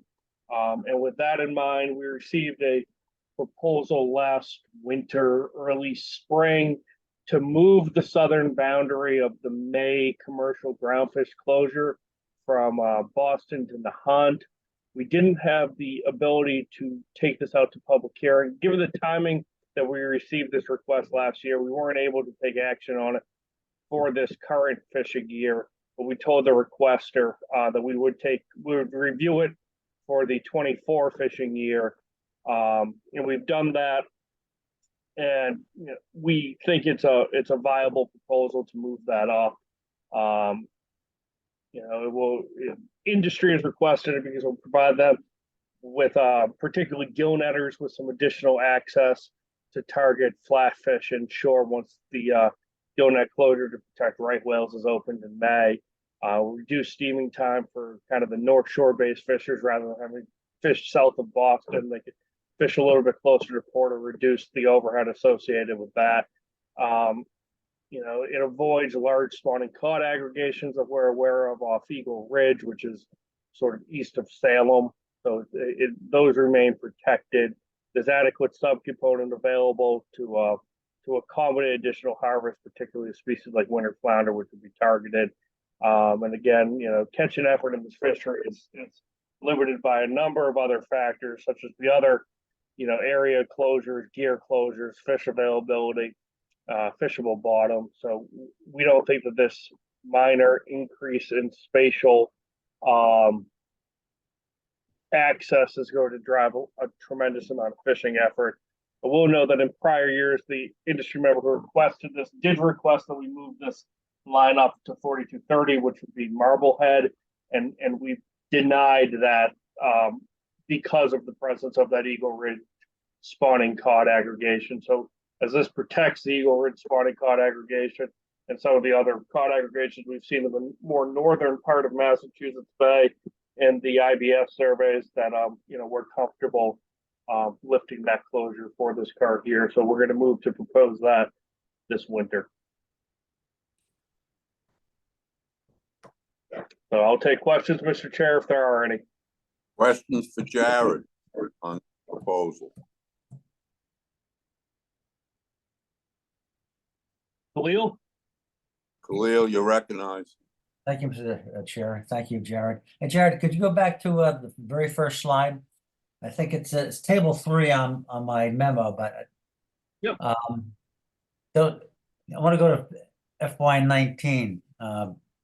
165% for Gulf of Maine haddock and Gulf of Maine winter flounder.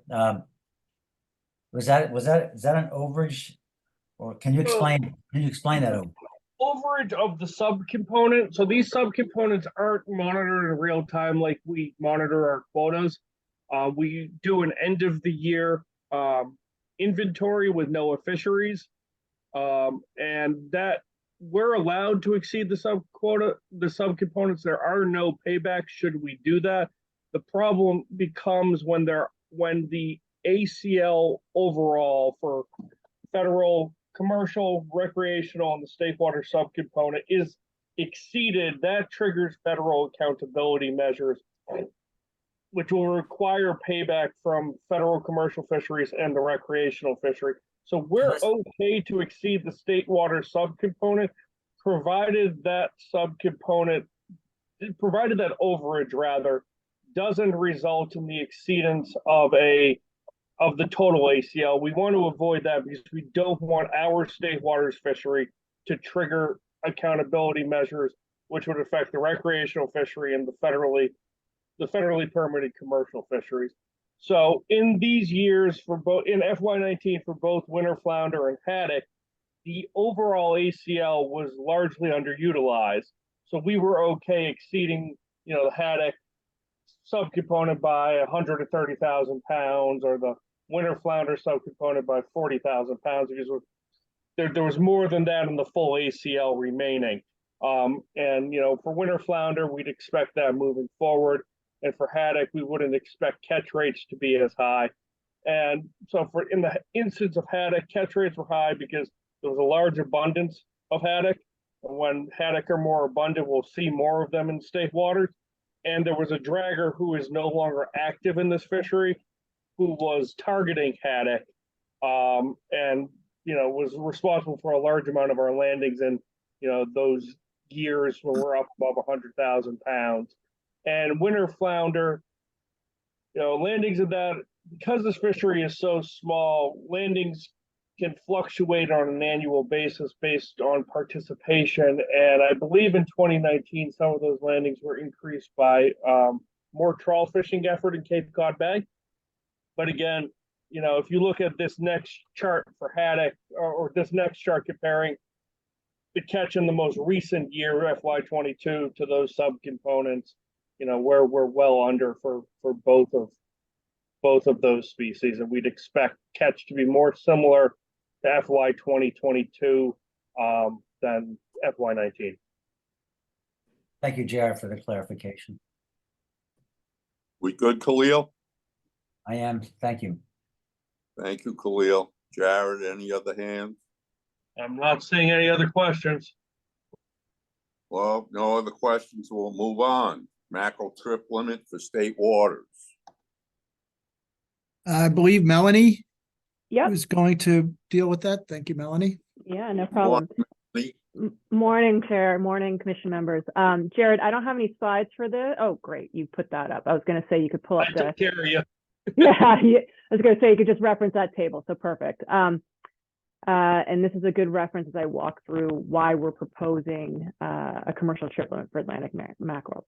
So Commission members, you may recall that just about 2 years ago, the division implemented with your approval a recreational Atlantic mackerel limit and a new open access commercial permit. So this was aimed at complementing federal rebuilding efforts, and that rebuilding deadline is 2032. And while this year's stock assessment showed overfishing is not occurring for the first time, and I think it was like 35 years, the stock is still overfished. The spawning stock biomass is just 12% of the target. So this is a stock that remains in poor condition.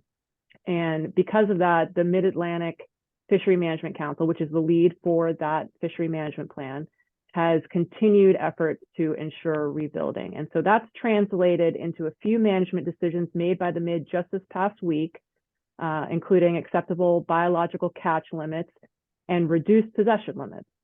So specifically, that's initial trip limits of 20,000 pounds for limited access permits and 5,000 pounds, which we're referencing here, for open access permits. And then once 80% of that federal quota is landed, the trip limits decrease. 10,000 pounds for limited access permits and 2,500 pounds for open access permits.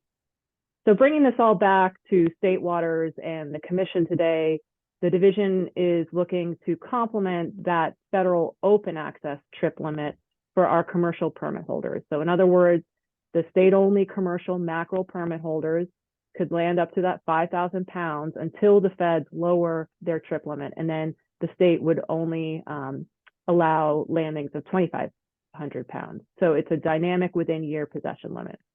And then, as noted in the memo that you have, the division has often linked commercial trip limits in state waters with the federal open access limits. I can think of commercial cod as a past example. And this has really worked well for a couple of reasons, to ensure state fisheries don't undermine federal plans, but also to ensure that the federally permitted vessels don't get around federal limits by fishing in state waters under less restrictive rules. And right now, there is no possession limit for state open access commercial Atlantic mackerel permits. So in terms of the impacts on the state waters mackerel fishermen, we really don't expect this to be tremendously constraining, if at all. Anna's reviewed the trip level reports, and the vast majority were well below 2,500 pounds, let alone the initial 5,000 pound trip limit. And I'll also note that when the Mid was discussing its trip limit decision last week, there was some local concern here in Massachusetts that the open access permit possession limit would be reduced too low to have a pretty impactful, a negative impact on a small jig fishery that we have here in the Commonwealth, maybe even making it non-viable. The initial recommendation that the Mid had would have lowered the open access possession limit to just 1,000 pounds year round. At the November meeting, the commission had requested the division submit a letter of support for the jig fishery and reasonable cutbacks, and Director McKiernan sent a letter a few weeks ago requesting that the Mid not dip below 2,500 pounds for a trip limit for the open access permit. And obviously, given we're here discussing adopting a 5,000 pound trip limit that would only drop to 2,500 pounds, clearly the Mid agreed with this request. So Chair, that's all the background I have on why we're proposing this, but if Jared has any details he wants to share on the proposed public hearing process or timeline, I'd ask for him to step in right now, but that's it from me. Jared? Yeah, this would follow with the other items being discussed today and at the two prior meetings, in terms of timeline. So that would be looking at a late winter public hearing for May 1 implementation. Thank you, Jared. Melanie, I'd like to thank you for your diligence on behalf of commercial harvesters of mackerel in the state of Massachusetts. And from the way I'm reading this proposal, if the big boat industry doesn't prosecute this fishery, our state boats with these automated jiggers, they might very well fish 5,000 pounds throughout the season, right? I mean, that would be the allowance. Whether they go up to that, I don't know. I mean, we have, I think, maybe one, what I would call a highliner for the jig fishery, and it's really not anywhere near these limits right now. Right. Okay. Thank you. And thank you very much. I know a few commission members who spoke to you about this. And I want to thank you for your diligence and perseverance. And I know I've seen you at the public hearings on mackerel for a number of years now. So my hat's off to you, as it always is to the entire DMF staff. Thank you very much, Melanie. Oh, you're Question welcome, Ray. Thanks. for Melanie. Bill Amaru? Bill, you're recognized. Thank you, Mr. Chairman. Thank you, Melanie. Yeah, I'm gonna make one comment right at the beginning, and then I'm gonna say one or two more things. Under the rationale, the second bullet says ensures state management does not undermine federal conservation objectives. I gotta say that I think that that's a bit over the top. There's no way our fishery in state waters, even if it was left unlimited, could ever undermine federal conservation objectives of this species. There are so many other reasons why mackerel are where they are in the numbers that they are. It has absolutely nothing to do with Massachusetts state fishermen. But as far as the actual numbers go, I agree with Ray. I think that this looks pretty good from the fishermen's point of view, except for a handful of the highliners who will definitely take a hit on this. You'll be hearing from them. They'll probably ask for something that gives them a little bit more of an opportunity. But overall, this tells me that the price of mackerel might finally reflect something more like it should be. This past year, we pretty much were shut down on mackerel after the season got started because there was so much available and many fishermen have been targeting it and the demand just wasn't there. But hopefully, if we can keep the numbers down around a little bit more reasonable amount, the fresh human consumption market will be there. And if it isn't, the other use for it, mainly bait for lobstermen, and that there's always a need for that, it seems. So overall, I think it looks pretty good. You did a nice job. I think you listened to the fishermen. Let's see how it goes at public hearing. Jared? Like Piernock? Michael, you're recognized. Thank you, Mr. Chairman, and thank you, Melanie. Thank you, Dan. Thank you, Mass DMF, for helping those small hook and line open access boats here in Massachusetts. This is good news for them. I just want to point out, I think I'm preaching to the choir, it's indicative of a problem that we have, that the Mid-Atlantic manages this fishery, and to have communication with those in New England with such measures being proposed is difficult. A few of these commercial operations were only made aware of it because they participated in a mackerel DNA study with the for-hire fleet last year, and they wouldn't even have had a clue. So that continues to be a challenge, and we continue to have this challenge with that, as well as many other species. But on the behalf of those commercial operators, thank you very much for all your work on this. Thanks. Thank you, Michael. Jared? No further questions. So we're good with this one. We'll move along. And once again, I'd like to thank Dan McKinnon for his letter of support to the Mid-Atlantic Council and Melanie's diligence and hard work. Thank you all. Smooth dogfish trip limits. Nicola Meserve. Nicola, you're up. All right, thank you, Mr. Chair. So this is a kind of a update of an action that we took last year as an in-season adjustment to increase the trip limit from 100 to 300 pounds for smooth dogfish. We do have a quota assigned by the ASMC that has been stable for a number of years, and we take very little of that quota each year.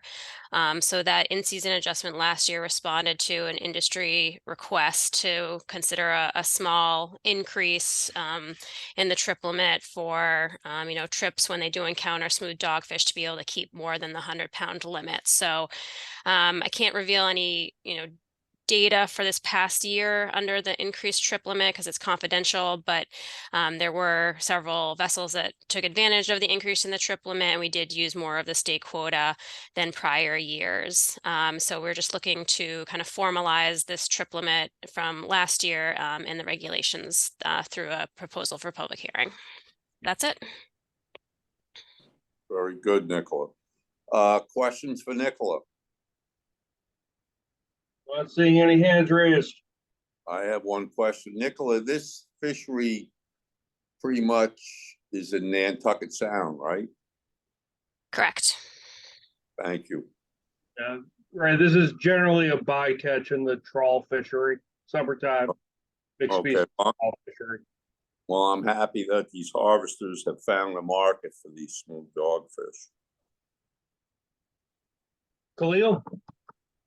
Yes, Khalil, thank you, Mr. Chairman. I just wrote the note on my ledger here to say to ask a question offline, but since that, we brought it up about where they're caught. What are spiny dogfish used for? Well, we're talking about smooth dogfish. I mean, smooth dogfish. I'm sorry, smooth dogfish. What is the market? You talked about a market. What are they consumed? Are they used for bait?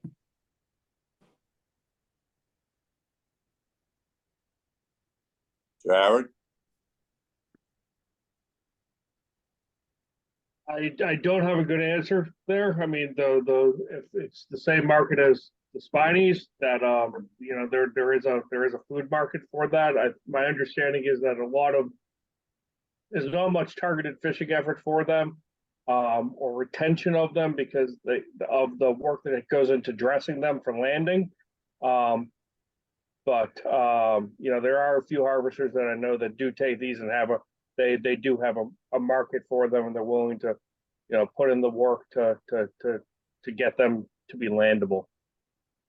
Yeah, Khalil, I don't believe it's a bait market. I believe it's a food market, but it's limited. But we can, we research that and communicate that back to you. Okay, it's not really important. I just found it interesting that, we're, it's not a fish that we talk about very much, and I have no problem with the 300 pounds, believe me, but I was just curious as to, it's not a big deal with me, but just curious what they're used for. Maybe they're going to the the markets overseas. Or maybe you could just Google smooth Yeah, dogfish. yes, you're absolutely correct. That's it. It's an easy answer, but I appreciate it. Thanks. Thank you, Khalil. Thank you, Nicola. Any other questions for Nicola? Bill Doyle? Bill Doyle, you're recognized.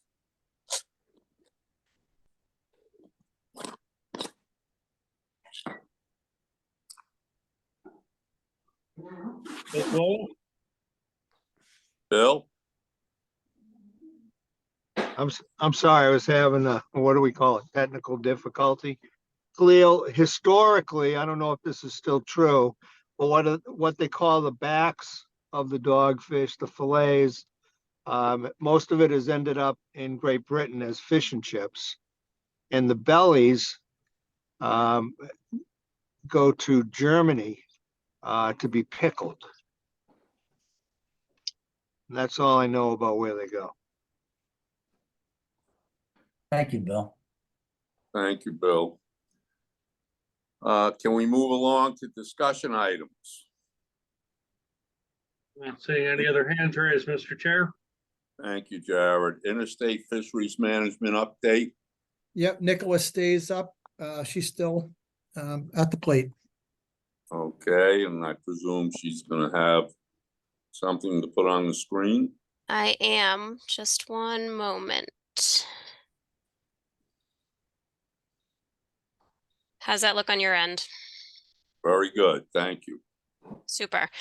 So I'm going to provide a brief update on discussion that happened last week at a joint Atlantic States Marine Fisheries Commission Mid-Atlantic Council meeting pertaining to fluke, scup, and sea bass primarily, but also spiny dogfish. And then just a quick preview to the upcoming agenda for ASMFC in January.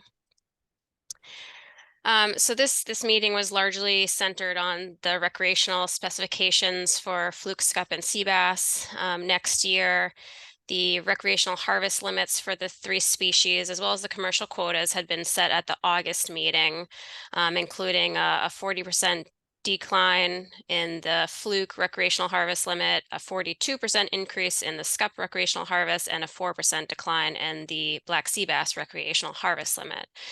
However, as we know, those percentages don't always translate to what we do with recreational management.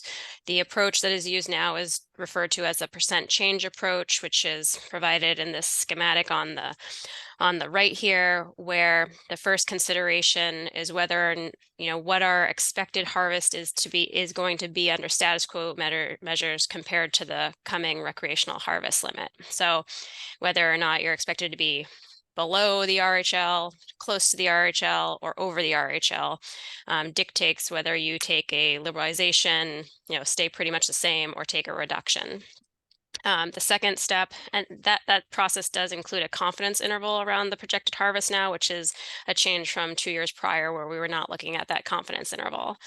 The next step is to consider where the biomass is, and that determines, how much of a change we're taking in terms of a liberalization or a reduction. And the short story for these 3 species is that for all 3 of them, harvest under status quo measures is expected to exceed the recreational harvest limit, including that 80% confidence interval around the projected harvest. The response for the 3 species is a little bit different though. In the category for scup and black sea bass, the biomass is considered in this very high category, at least 150% of the target. And so that puts us into this 10% reduction box. Fluke, on the other hand, is considered low. It's below the target stock size. And so the reduction that it needs to be taken is the full amount to go down to the recreational harvest limit, which for fluke is 28%. This figure shows those harvest projections for the 3 species using the recreation demand model. This is just the second year we've been using this model to project harvest for these species. And it's a great improvement over what we were previously doing of just kind of assuming that the harvest in the prior year would be the same under status quo regulations. The recreational demand model takes into consideration the expected biomass at length in the population in the coming year. So you can consider how size limits changes would influence that. It also considers angler response to different regulatory frameworks, which that information comes from a survey that was conducted. And so what this figure is showing you, each of those dots is one of 100 projected harvests under status quo measures for the 3 species. And like the bubble around them is the confidence or the uncertainty around them. And you can see that in each of these runs, the projected harvest is expected to be above the recreational harvest limit. So on the top there, scup, because it has high biomass, we're just taking a 10% cut as opposed to an 18% cut to get all the way down to the recreational harvest limit. This is a 2-year process, so we're going to take a 10% cut in 2024, and then the measures will be status quo for 2025. Fluke, on the other hand, as I said before, the biomass is below 100% of the target, so we take the full reduction to reduce to the recreational harvest limit, which is a 28% cut. Again, we'll set the measures for 2024 with that 28% cut, and then they'll be status quo for 2025. With black sea bass, it starts out similar to scup, where biomass is more than 150% of the target, and so we would take a 10% cut to reduce harvest, not all the way down to the RHL, which would be a 25% cut. However, this was going to be a 1-year specification. We would just be setting measures for 2024 because the assessment was delayed. And so that raised some concerns that we took a cut last year, we were going to change this year, we would be changing again in the following year. So instead, the monitoring committee recommended that we essentially treat 2024 as the second year of the process. And so the 10% cut that we took last year, would have been the first year. And so 2024 would be the status quo year. So that is what the council went with. And so we're not actually looking at a 10% cut for black sea bass, but status quo measures. So this slide just provides you a quick look at what our rules were in 2023 for these species and the response that's needed. With fluke, there are 6 regions along the coast. Massachusetts is its own region, so we will be able to come up with changes, alone as a state for how to take a 28% cut. For SCUP, we work within a region of Massachusetts through New York, typically trying to maintain as much similarity in our regulations as possible. So we'll have conversations over the next month as to how we will take a 10% regional cut. Black sea bass, as I said, is status quo. But there may be a possibility for us to make a small adjustment to the season to maintain, for example, a Saturday start, because May 20th this year is a Monday. So if we wanted the Saturday start, we'd have to go to May 18th, which would require some change to the end of the season. I don't know what that is yet.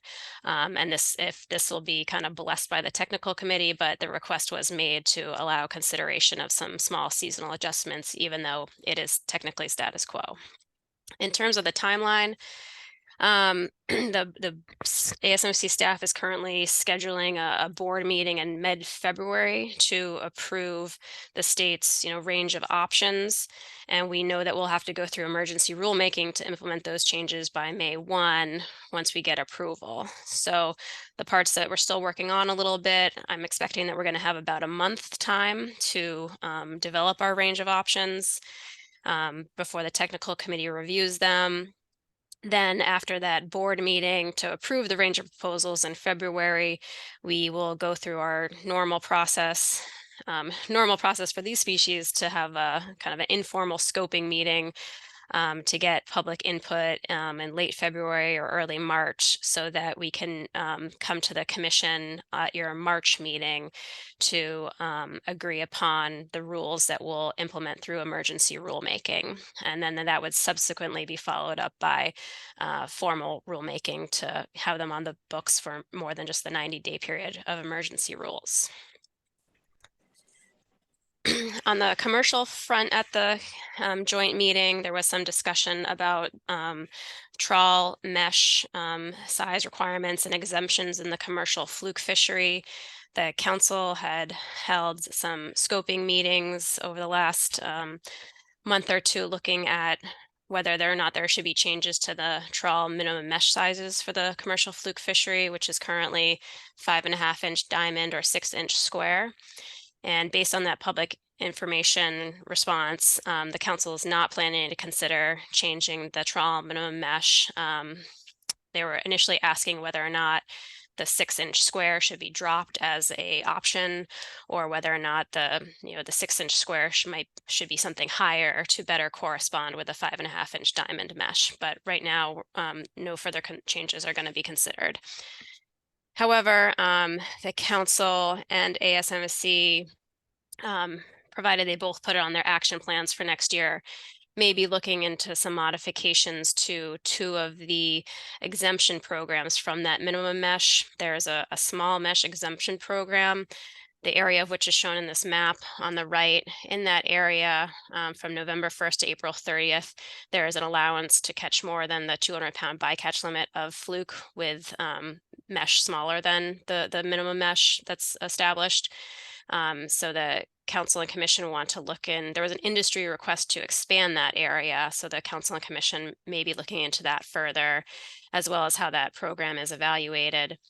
And there's also a exemption from the minimum mesh for a what's called a fly net gear. And there's some interest to update that definition, but it requires some further evaluation. But that may be something to keep an eye on in 2024 if it gets added to the action plans for the 2 management bodies.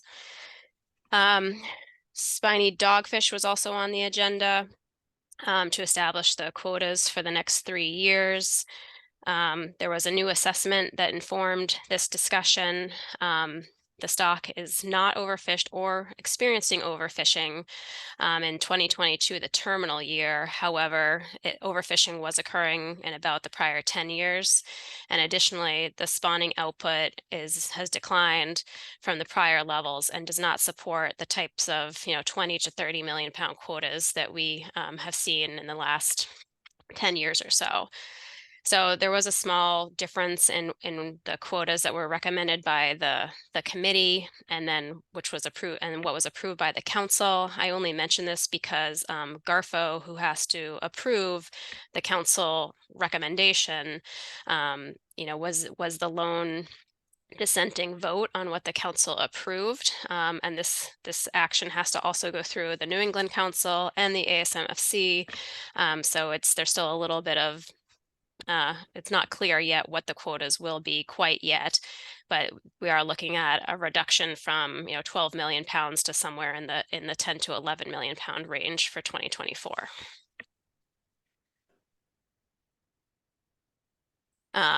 And I guess I would, so the difference in these quotas really is how much of a discard, how much of a reduction you take for the commercial discard estimate, and industry is concerned about this reduction. Particularly, there's only one processor remaining in New Bedford for the whole coast, and there's concern that much lowering of the quota could have implications for that processor remaining in business. Looking ahead to the ASMSC winter meeting, it's January 23rd to 25th. The agenda has just recently been posted online, so I would encourage you to take a look at it. The only two final actions for the ASMSC will be those spiny dogfish specifications. And I think the big item, of course, is Striped Bass Draft Addendum 2, which is looking at a range of options, both commercial and recreational, to reduce fishing mortality to the target level. And just a reminder that there is the second Massachusetts Massachusetts public hearing on the document tonight in Gloucester. And then I believe that we are the last hearing along the coast. So then you can look forward to the January meeting to see where we go from there. And that's it for me, Mr. Chairman. Thank you. Thank you, Nicola. Questions for Nicola? Jared? Here, Nook. Michael, you're recognized. Thank you, Mr. Chairman, and thank you, Nicola, for your presentation and your ongoing efforts. I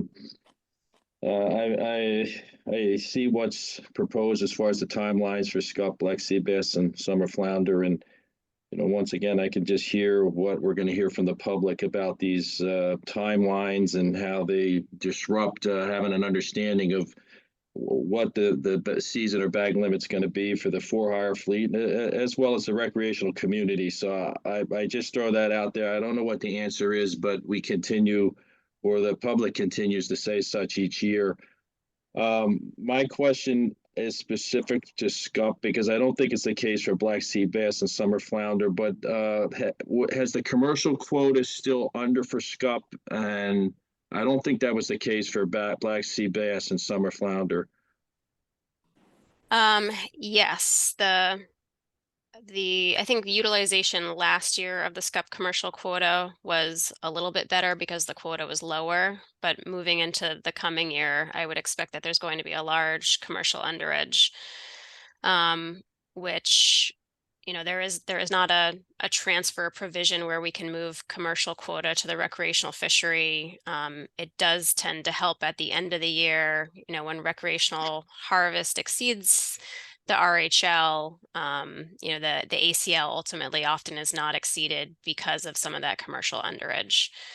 But to address your and sea bass and fluke don't have the same type of commercial underage. You're right. In regards to your first point about the timeline and the lateness of measures, that is one benefit to the approach that we have now, where specification or measures should be set for 2 years. So at least every other year, we would know we wouldn't be making changes to the rules, and so for hire industry and recreational anglers would know what the measures would be every other year, much earlier. Michael? Yeah, thank you. Thank you, Nicola. I know that Mass DMF and you and Dan have been at the forefront to try to push this each year, and it gets shot down with lack of votes, and that's to have an arrangement that if for instance, SCUP is way under commercially and be able to have that be transferred recreational to for hire or recreational community. But since this is co-managed by Atlantic States, the Mid-Atlantic Fishery Management Council, Atlantic States Marine Fishery Commission, which one takes precedent? Because as I sit here, if National Standard 1 is to be followed for maximum sustainable yield, and yet fish such as SCUP is kept in the waters and not being put to use of the public, what is the basis to come to the decision not to approve such, other than if it's being voted down by the Mid-Atlantic Council? I would suspect then that Garfo should have the ability to overturn that and go down that road consistent with National Standard 1. I'm curious if I'm interpreting that right and what your thoughts are with that. Well, it is a jointly managed species, so I don't think that either takes the lead. An action like that has to be approved by both bodies, and I can't recall when there was a motion previously to consider an addendum to allow a transfer provision, which didn't pass. I can't remember if it was both bodies that voted it down or not, but it would cause, if one body moved ahead without the other one, it would mean that we end up with different state and federal quotas and different closure timelines for closing state waters versus closing federal waters. It would cause a whole lot of trouble in the commercial fisheries if NOAA was closing waters at a different time than a state was due to a disparity in the quotas. The comments from industry, the commercial industry opposing a transfer provision have largely, they've focused on the fact that they've gained MSC certification for this species. They're working on marketing, and that they feel that they can, build up industry build up demand to take this quota given time, and that they're concerned about the recreational overages that may jeopardize that MSC certification for them. One last thing, Mr. Chair. By all means, Michael. Thank you. I think it's recognized with SCUP and black sea bass, and specifically SCUP. That's food for the table, and there's a segment of the population that are not as economically well off as the rest of us that go on party boat vessels or the for hire, or even from the shore side if they can get them, that rely on this fish. And it just, I scratch my head here and disappointed that this continues, unfortunately, not to accommodate that portion of the population that, my opinion, it's a violation of National Standard 1, but I can understand what's being said by both ends, and hopefully there's some answer to this. I throw it out there as some food for thought and further discussion offline. Thank you. Thank you, Michael. Nicola, as I understood, being in attendance at the meeting, what was the motion passed the following day on allowing the for hire, the head boats, and to waive 1 and 2, those Jersey and New York head boats? And did any thought go into the fact that you might get head boats from other states wanting to participate and actually fishing out of Jersey or New York? And what did they come up with for a monitoring in wave 1 and 2? If they were, I believe they allowed the head boats in, or is that an action we're going to take at the winter meeting? So NOAA will proceed with maintaining January through April open in 2024. Though it's expected that January through April in federal waters will be open for SCUP fishing. in 2024. There are some southern states that are open through January through April right now. So, harvesters from those states will have, consistent regulations in between state and federal waters. New Jersey North is closed January through April, heading into 2024. The states can, as part of their proposals to the board in February, propose to open January through April, but given state implementation timelines, that wouldn't really happen until 2025 probably, or maybe April 2024 could be open. So there will be that January through April closure was voted upon last year as part of last year's need to reduce by 10%. But there's kind of a delay, in when that actually happens. But basically, so wave 2 is monitored by MRIP. Wave 1 is not. So there was some discussion as whether or not states should have to have some type of, state-run monitoring program in January if they want to have a fishery open, which would be new for SCUP. It's never the way it's been done. And so that was not, set as any type of requirement. So moving forward, states can propose to open January through April, probably won't go into place until 2025 for the most part, and they don't need to do any additional monitoring in January if they do that. Thank you for the explanation, and I would like to compliment you as chairman of that board. I think it's one of the most difficult boards to chair on an ASMSC level because of the regional splits and, people looking for allocation, and now Maine is going to be asking for allocation. So I think your first meeting, you did a fine job, and you made both Sarah and I proud to be able to sit at the table with you. Thank you, Ray. Questions for Nicola? Bill Amoroso? Bill, Thank you. Thank you, Mr. Chairman. Two brief questions, Nicola.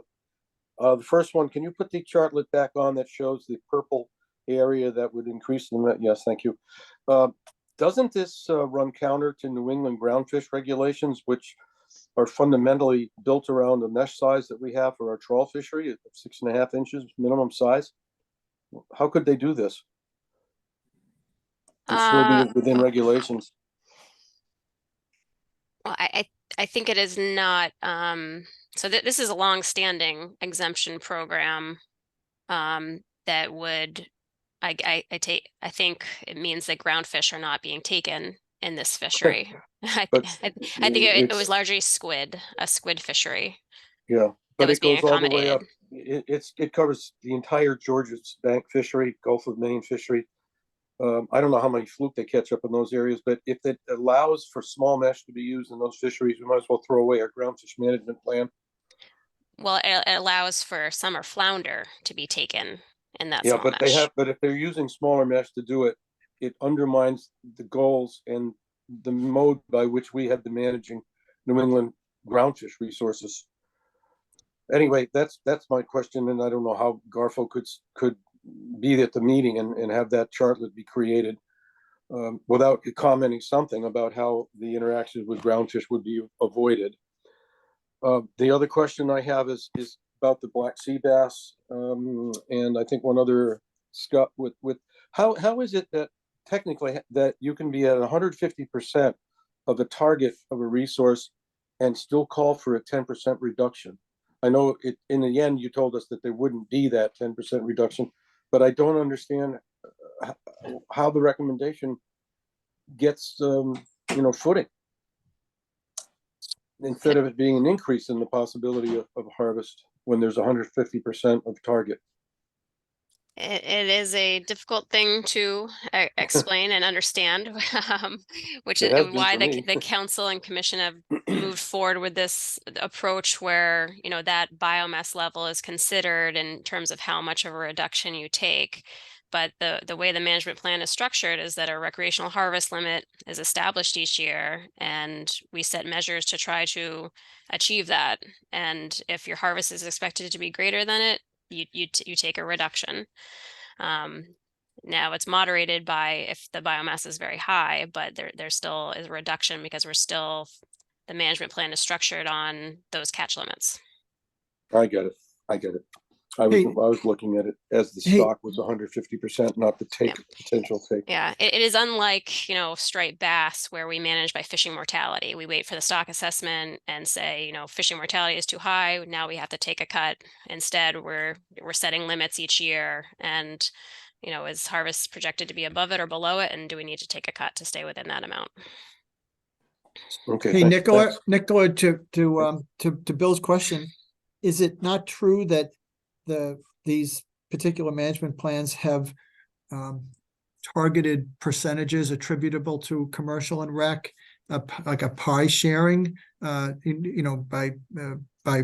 regulation, right? Or by virtue of the plan, whereas we don't have that in striped bass, we don't have that in tautog, but these plans actually specify that the split between rec and commercial shall be. And even though the commercial quota comes under, when the rec take exceeds their piece of the pie, they come after the rec sector. Correct. Yeah. Questions for Nicola?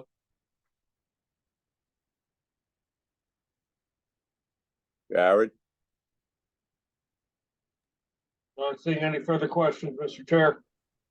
Thank you, Jared. We'll move along then. Thank you, Nicola, for your presentation. Federal Fisheries Management Council updates. Melanie? Yeah, Mr. Chair, I don't have any slides today unless Jared's got another surprise for me up his sleeve. And it was a pretty boring December council meeting, and I mean that in a good way. There were no big controversies, and all the specs packages were approved as recommended by the various committees. So hopefully this sets us up for the timely start of the 2024 fishing year for all of our fisheries. And then the other big ticket item was the council approved the 2024 work priorities as recommended by the executive committee with just a few additions and deletions, namely the removal of ecosystem-based fisheries management deep dive workshops in 2024. That doesn't mean to say we're not going to be working on ecosystem approaches. The other addition was a priority under the Inflation Reduction Act or IRA funds to review whiting access changes.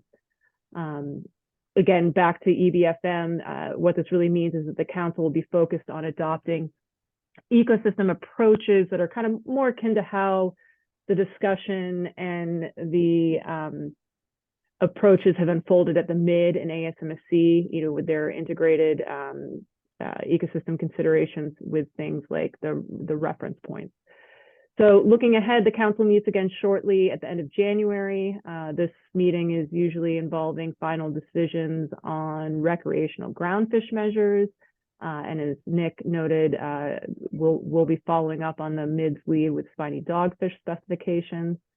And that, Chair, is my very brief New England Council update. Thank you, Melanie. Questions for Melanie? Mike Bearnock. Michael, you're recognized. No, thank you, Mr. Chairman. Thank you, Melanie. I would just like to add that it was approved as a priority for next year, and in hopes of getting IRA funding a recreational work group. And the purpose of the recreational work group is to assess different stocks that have moved into our waters and provide a mechanism to have discussion with the Mid-Atlantic, Atlantic States Marine Fishery Commission or Southeast Council, as Mid-Atlantic Fishery Management, I'm Mid-Atlantic Council, Southeast Council, and Atlantic States Marine Fishery Commission.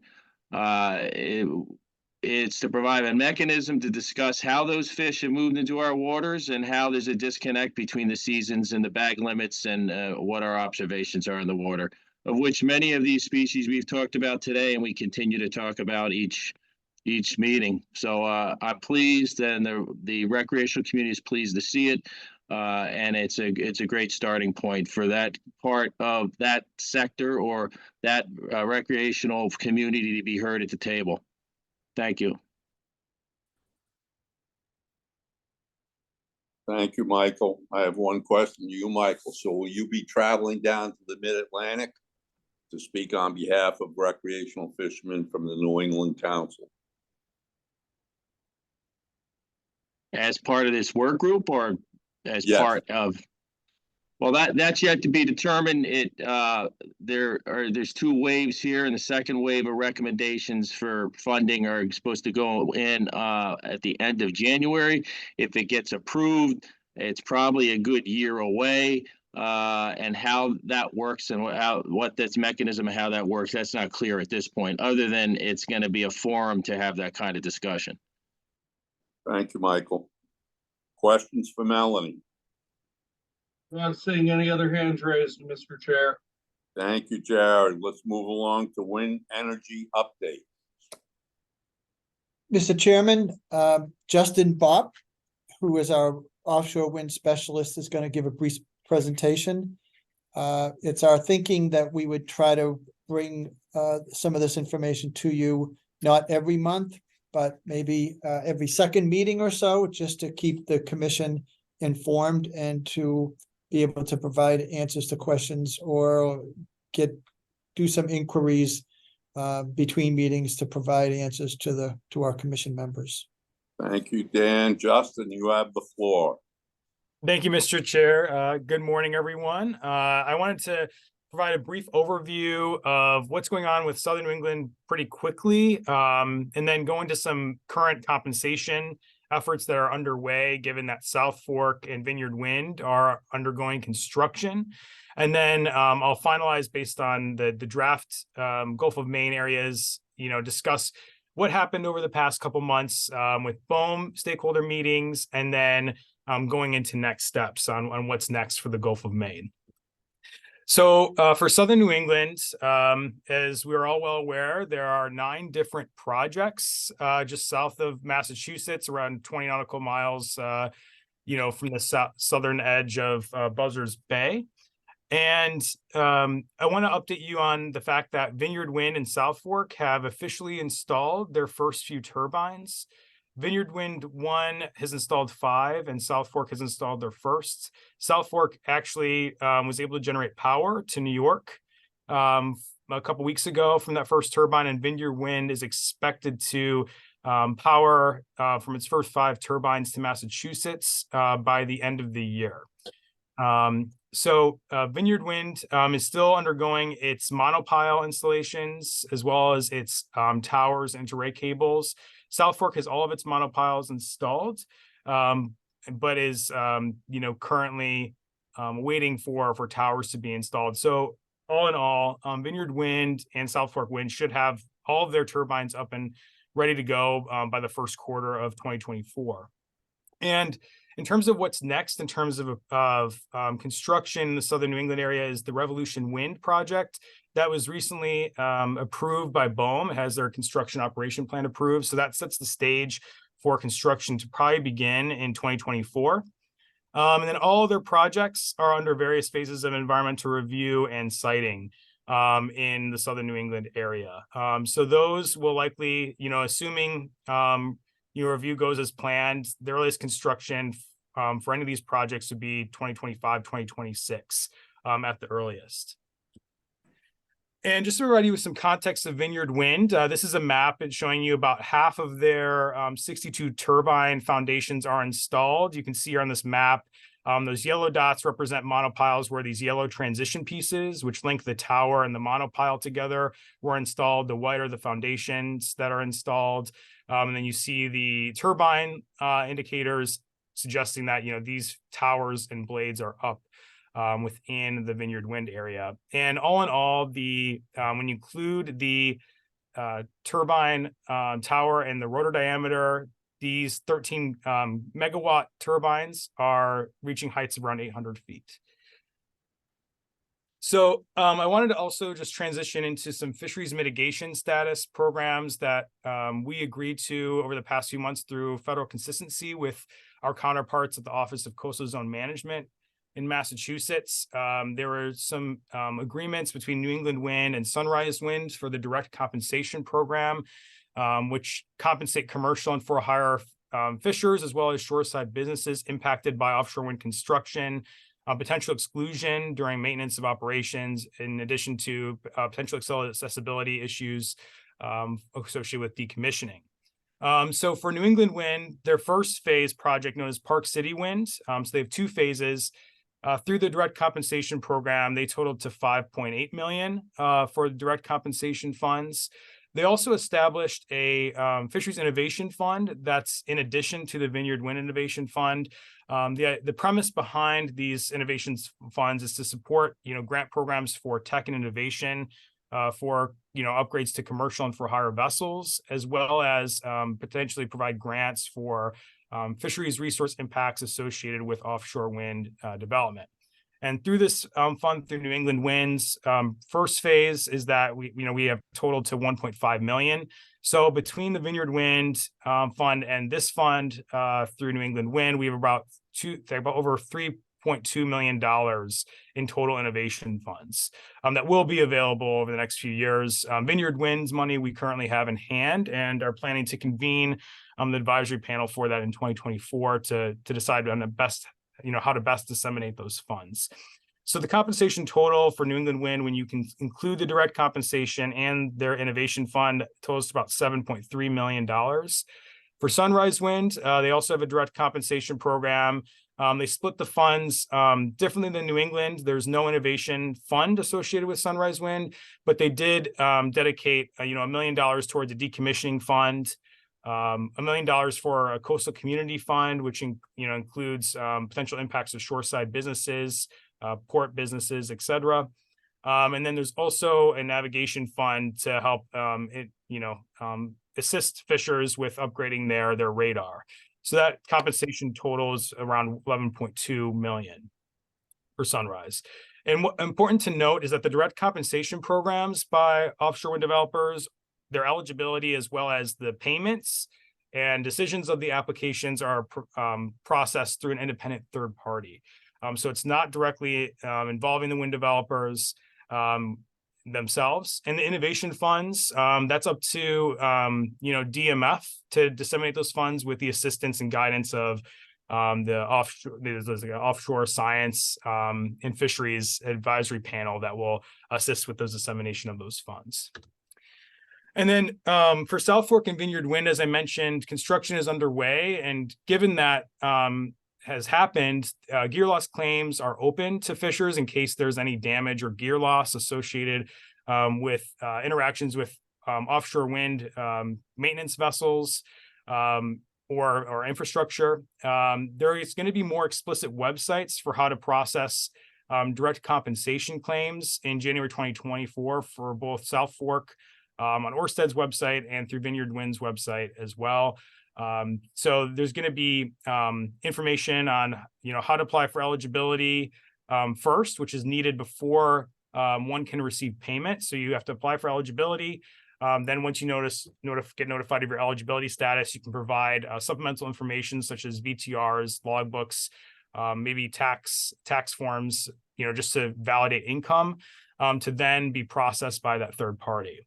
So currently for Vineyard Wind, their eligibility application will be open at some point in January for 45 days. And then let's say you get eligible from start to finish for Vineyard Wind, and then you submit your application. It looks like it's going to be around 2.5 to 3 months between start and finish in terms of receiving your payment. Between eligibility and that final payment. For South Fork Wind, they're going to be having an application timeline at some point starting in the first quarter of 2024, and their eligibility period or window is yet to be determined, but we will follow up with them on that. And DMF plans to assist the dissemination of these compensation materials, including providing instructions on how to apply for both gear loss claims and direct compensation on our website, as well as emailing all permit holders. So that's what our plan is going into 2024 for compensation. And I also wanted to switch gears into the recent development of the Gulf of Maine draft wind energy area that was announced in October 23 by BOEM. This was followed by a 30-day public comment period that included several in-person Massachusetts fishermen engagement opportunities to discuss concerns regarding fisheries accessibility, spacing for transit between lease areas, as well as just understanding, which fisheries will be impacted most in different areas throughout the WIA. Also provide comments on any data limitations regarding to the spatial suitability model that was used to establish the draft wind energy areas. And the draft wind energy area was determined by a spatial suitability model that included 4 submodels, which represented interests such as fishing, wind, industry, as well as natural and cultural resources. So overall, this model included 98 different, data layers, as some of you are familiar with, given that I know some folks on the council have attended some of these meetings. And just some interesting kind of facts here. This wind energy area encompasses 3.5 million acres at this current point in time. The average depth is around 120 meters or 393 feet. And given this depth, it is likely that offshore turbines will be deployed throughout the Gulf of Maine for any lease area. And this represents around a 64% reduction from the original call area. And assuming permitting and leasing timelines stay on track, BOEM hinted to us that construction at the earliest would not likely occur until 2030 at any point in the Gulf of Maine. I know we're a long ways away from that. We have to, BOEM will be establishing their final wind energy areas probably by February or March of 2024. So this is, we're not done yet in terms of finalizing lease areas and where potential wind energy development will be in the Gulf of Maine. But I also want to highlight that BOEM, you can see here for the wind energy area, there's some big areas that were excluded, like lobster management area 1. You can see here kind of follows that track. There was different considerations from the Coast Guard, fairway in the Gulf of Maine, which is on the northern edge here. That's why you get that kind of cutoff pattern. So there's a lot of different fisheries considerations they included. Obviously, there's still fisheries impacts that are going to be happening. And I just wanted to highlight a few of those in a separate slide here and just provide an overview of what general kind of comments were from the fishing community from these meetings. As you can see here on this map, for the purpose of commenting during their public comment period, BOEM divided up the wind energy area into different grid cells. Again, these grid cells do not represent lease areas, but they were just important for understanding spatial impacts to fisheries and other resources considered in that spatial suitability model. And one thing that was kind of overlapping between a lot of groundfish industry comments was suggesting removal of the westernmost columns here, columns A and B. I know it's a little hard to see. One of the main reasons for this is that when you look at VMS and VTR data, this is where a lot of the concentration of day boats was occurring, as well as some of the highest revenue within the Gulf of Maine draft area that were noted from the groundfish fleet. So one of the concerns here is that, if there is a lot of development in this westernmost area and there's not allowed, it's going to be difficult to transit or fish in, this could displace the fleets, especially the day boat or smaller fleets. It could, make them transit further offshore, which again comes with safety concerns. So that's something we heard from, groundfish stakeholders. And in terms of transiting concerns, a lot of the fishing community wanted to place evidence on more recent years of VMS data to account for shifts in effort to better reflect what's currently going on with the fishing industry in terms of patterns and distributions of different fish, as well as different management decisions that have been underway over the past several years. Another concern we heard was, the fishers wanted larger buffers around certain, closure areas such as Cash's Ledge, as well as important fishing grounds such as on the northern edge here of George's Bank. And then for transiting purposes, they recommend using VMS data overall around 4 knots. It differs among some certain fisheries groups, but this is kind of the average kind of threshold that Fishers were recommending for, for BOEM to use for deciding how far leases should be spread apart for each other to minimize impact to fishing, effort and operations. So next steps for BOEM, I have a timeline that BOEM has published on their website here in terms of what's going to be happening over the next year.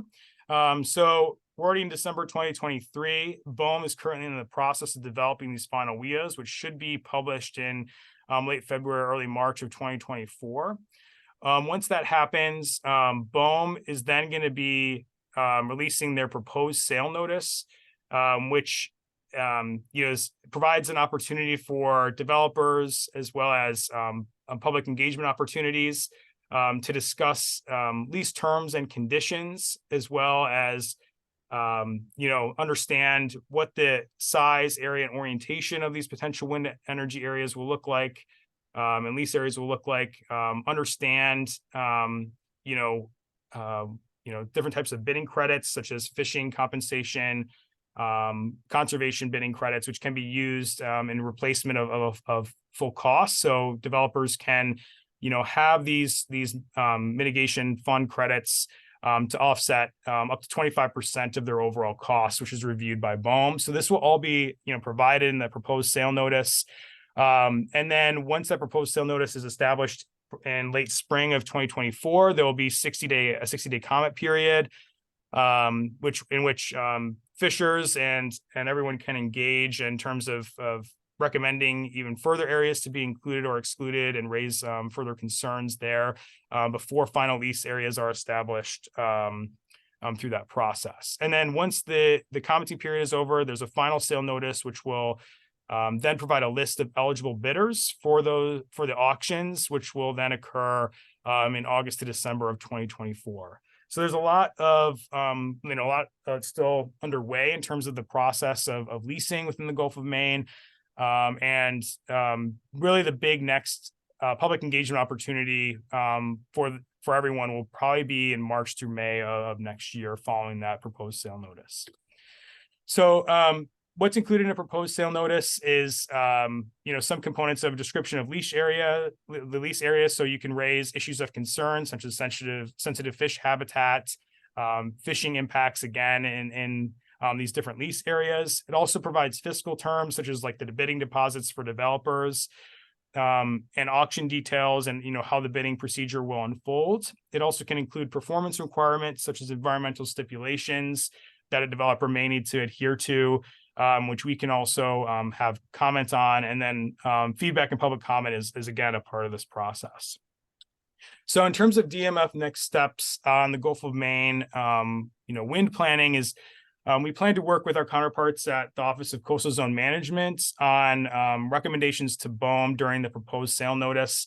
For instance, we're thinking about providing comments on some of the lease stipulations, as well as what may be going on with the compensation, fisheries mitigation compensation guidelines that BOEM currently has. Those are currently in draft form, are not finalized. So those are some aspects that we're planning on reviewing with CZM.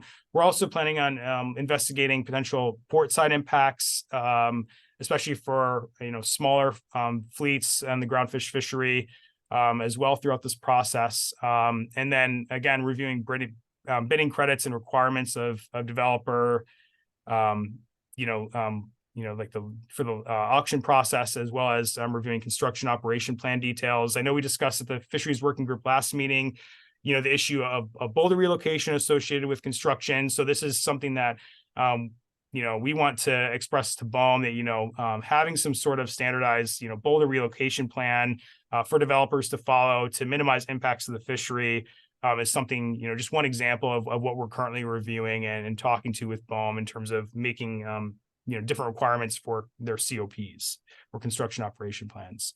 And with that, I just want to say we have updates on both the MADMF and CZM websites of what's unfolding with the Gulf of Maine, as well as compensation information on the DMF website. So I encourage you to look at these websites over the next few months, as they will be updated relatively frequently, given the rapid pace of everything that's developed.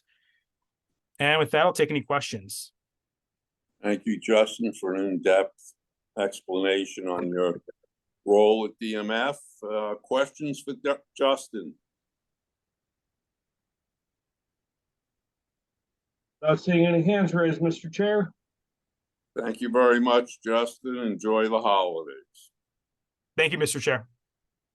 We'll move along. Future business meeting dates, they're Yep. posted on our Ray, we've agenda. got we have a vessel tracker update Oh, I'm under sorry. 4D. That's okay. Yeah, vessel tracker update. Who's taking this, Dan? Nick Buchan. Nick, you're on. You've got the floor. All right, one moment.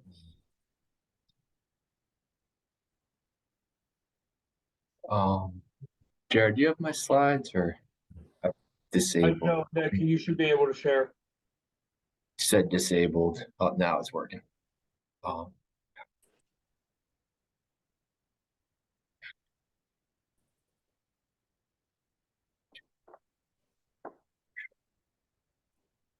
right. So my name is Nick Buchan. I'm the coordinator for our harvester data sets, including trip level reporting and vessel tracking. I just want to provide a quick summary of what we've been doing over the past year and what we're going to be planning a little bit into the future.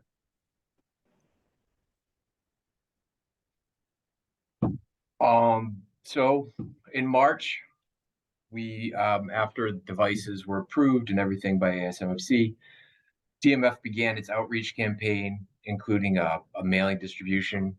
The mailing included a detailed project description, requirements, vendor information, and application for reimbursement and installation affidavit for vessel tracking. On May 1, the requirement went into effect for federal permit holders landing in Massachusetts. We also, roughly a week later, hired Kira Lawler, who works exclusively in vessel tracking and monitors the day-to-day processes. Affidavits and reimbursement applications submitted and processed in this time, May through now, and we've also been validating data that's coming in and checking compliance. And by validating data, I mean making sure that these trackers are working as they should. And right now, what we're currently doing is coordinating with permitting department and statistics over possibly holding renewals back if permit holders fail to meet the tracking requirements of Massachusetts.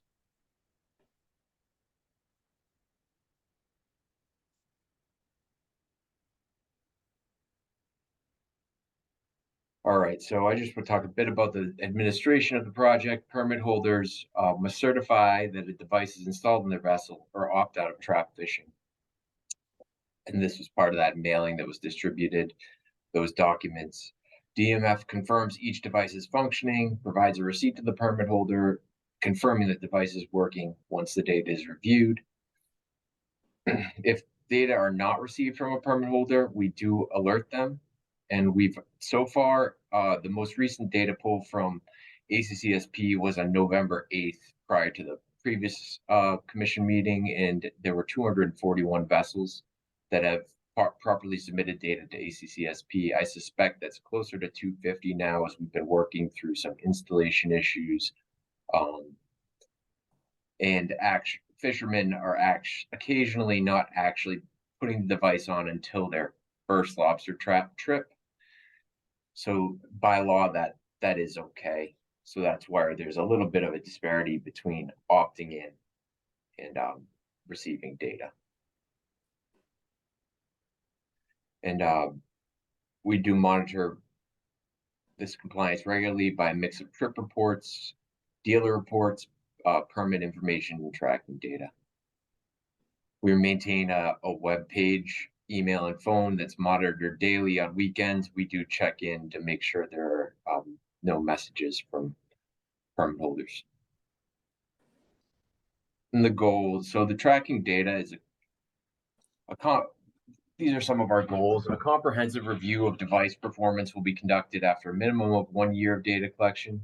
After this, DMF will coordinate with ASMFC to inform device vendors of any performance issues and create solutions. We do that regularly as well, but a more comprehensive review is definitely needed. Vessel tracking data is a large data set. It's kept strictly confidential. We are still working through a lot of those data access rules, even with enforcement. It's mainly used for data review at this time. DMF plans to hire a geospatial data analyst to work with vessel tracking data. The primary goals of these analyses are to develop and use analysis tools to identify fishing effort within a track. Maine has already put in some work on this using machine learning. And produce and release heat maps of federal lobster trap activity. The output expected to be similar to that presented to the Northeast Ocean Data Portal, a snapshot of all VMS vessels displayed to the right as an example. So something like this is one of the goals of vessel tracking information.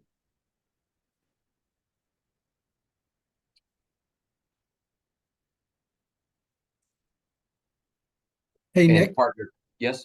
If I could, I just want to give the commission a little bit of the backstory that they may not recall, and that is this addendum was enacted by the ASMFC, and it came with federal funding. It was first proposed by the ASMFC, and it kind of got put on pause because there was concerns about like who would pay for it. So the main congressional delegation was able to increase an appropriation to the Atlantic States Marine Fisheries Commission with enough money for each of the states that have federal permit holders to be able to pay for the unit and some level of data. And so we were the first to enact the requirement, the first to put in a spending plan to ASMFC. And so what we do is we've identified the federal permit holders who for lobster trap fishing who are home ported in Massachusetts, and that was pretty successful. And so what we did is we gave the names of those vessel owners to the Atlantic States, and there's a direct payment made by the Atlantic States to the individual to the amount of $1,500. $1,500 was considered a slightly generous amount based on the average cost across all vendors, the average cost of the device with a number of years of service. And maybe a little bit of extra money for installation. One particular vendor was offering 7 years of service and the device for a $1,500 amount. So that was pretty good. And obviously, you mentioned the use of the data. I know, speaking for Bob Glenn, we really want to know where fishing occurs so that when the arm wrestling commences about right whale conservation, and we try to overlay the locations of right whales along with fixed fishing gear, we'll have much better data on where the fixed fishing gear is. For Justin Bob, the offshore wind issues are important, especially in the Gulf of Maine going forward. Where the arrays are placed and where the cables come ashore, information on where the fishing gear is located in the federal zone is going to be hugely important. So for stock assessment, Tracy Pugh would really love to have this data so that we can better attribute the fishing locations of a given vessel to the proper stock unit.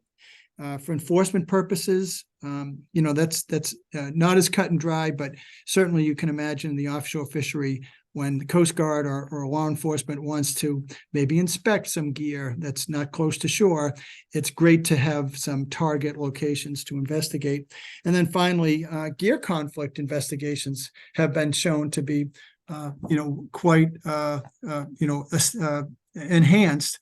When there was a recent case where there was a complaint of a gear conflict, and the data from the tracker was able to be furnished to the investigating law enforcement officer, and then that data was compared to vessel monitoring system some vessels that might have been involved with the year conflict. So it really helps there as well. So there's a lot going on here. And of course, as I mentioned last month, we're really interested to see if the same technology might work for our surf clam vessels. We're working with them in our habitat program, Mark Russo in particular, to devise a management scheme where we can keep these vessels out of eelgrass beds. And if we can create polygons, like, don't go in there, that it'll be, we think, very successful at protecting areas that most boats aren't going to go in there anyway, or no boats deliberately want to go into eelgrass beds. But being able to put those areas, on a map and into a plotter would just give us that extra level of protection that we want to avoid impacts to eelgrass beds. So that's my little bit of a background. Sorry about that, Nick. It's all right. In addition to that, the fishermen can actually provide data. In the case you're referencing, Dan, I believe the permit holder actually provided access to their VMS data online before we even got to it. So that was pretty interesting that they can even provide their own data to enforcement, I thought. And we also have had other vessel owners found it a unique tool to manage their own fleet and watch where their captains are going. So that was neat.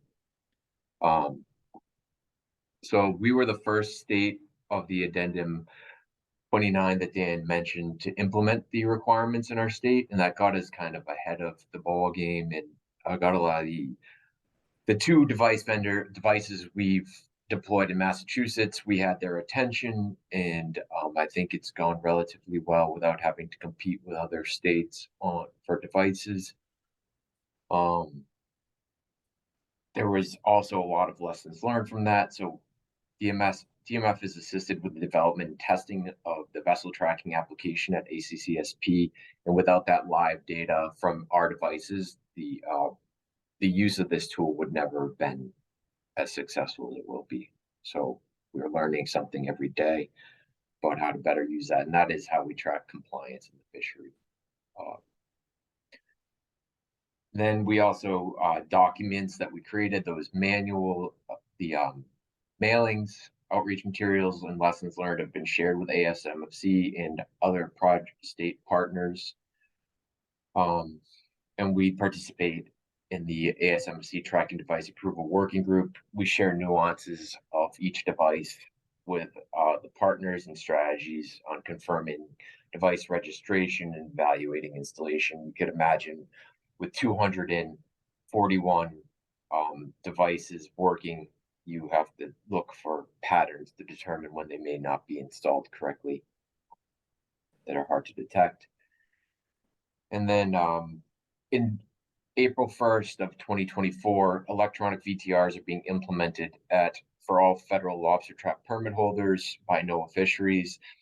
This data will be intertwined with tracking and will really give us the ability not only to track compliance better, but also determine effort in more real time, essentially assigning lobster trap trips to the tracks.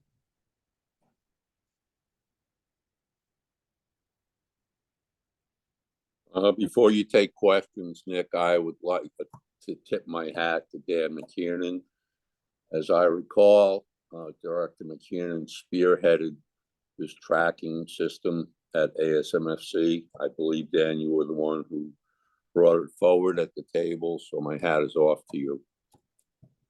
Questions for Nick? Khalil?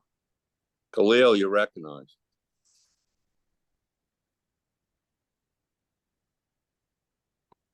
Khalil, you're muted.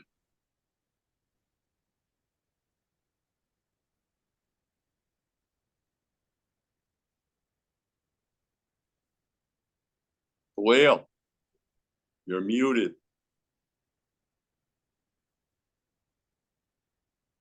All right, he's lowered his hand, Mr. Chair, so we can move to, there's no more questions. Oh, Chris McGuire? Chris, you're recognized. Yeah, thank you, Mr. Chairman. Great presentation. Again, I think this is going to be a really powerful tool for both vessel operators and scientists and regulators alike. Not that you asked, but I just like to support the notion of withholding permit renewals to the vessels who haven't responded. I think that seems like a really good tool in the toolbox to encourage people to comply. So I for one would support that recommendation. Thank you, Chris. Questions? Khalil? Yeah, I'm back. Sorry for all that. For some reason, I lost the whole meeting. Khalil, you're recognized. Yes, thank you, Mr. Chairman. I just want to apologize for before. Somehow I lost the connection. Just a quick question. If this is a requirement to have these tracking devices installed, how does a person opt out of it? I noticed in the pie chart that there's opted out and no response. That's a great question, and I'm sorry for not explaining that better. So opt out means to opt out of trap fishing for the year.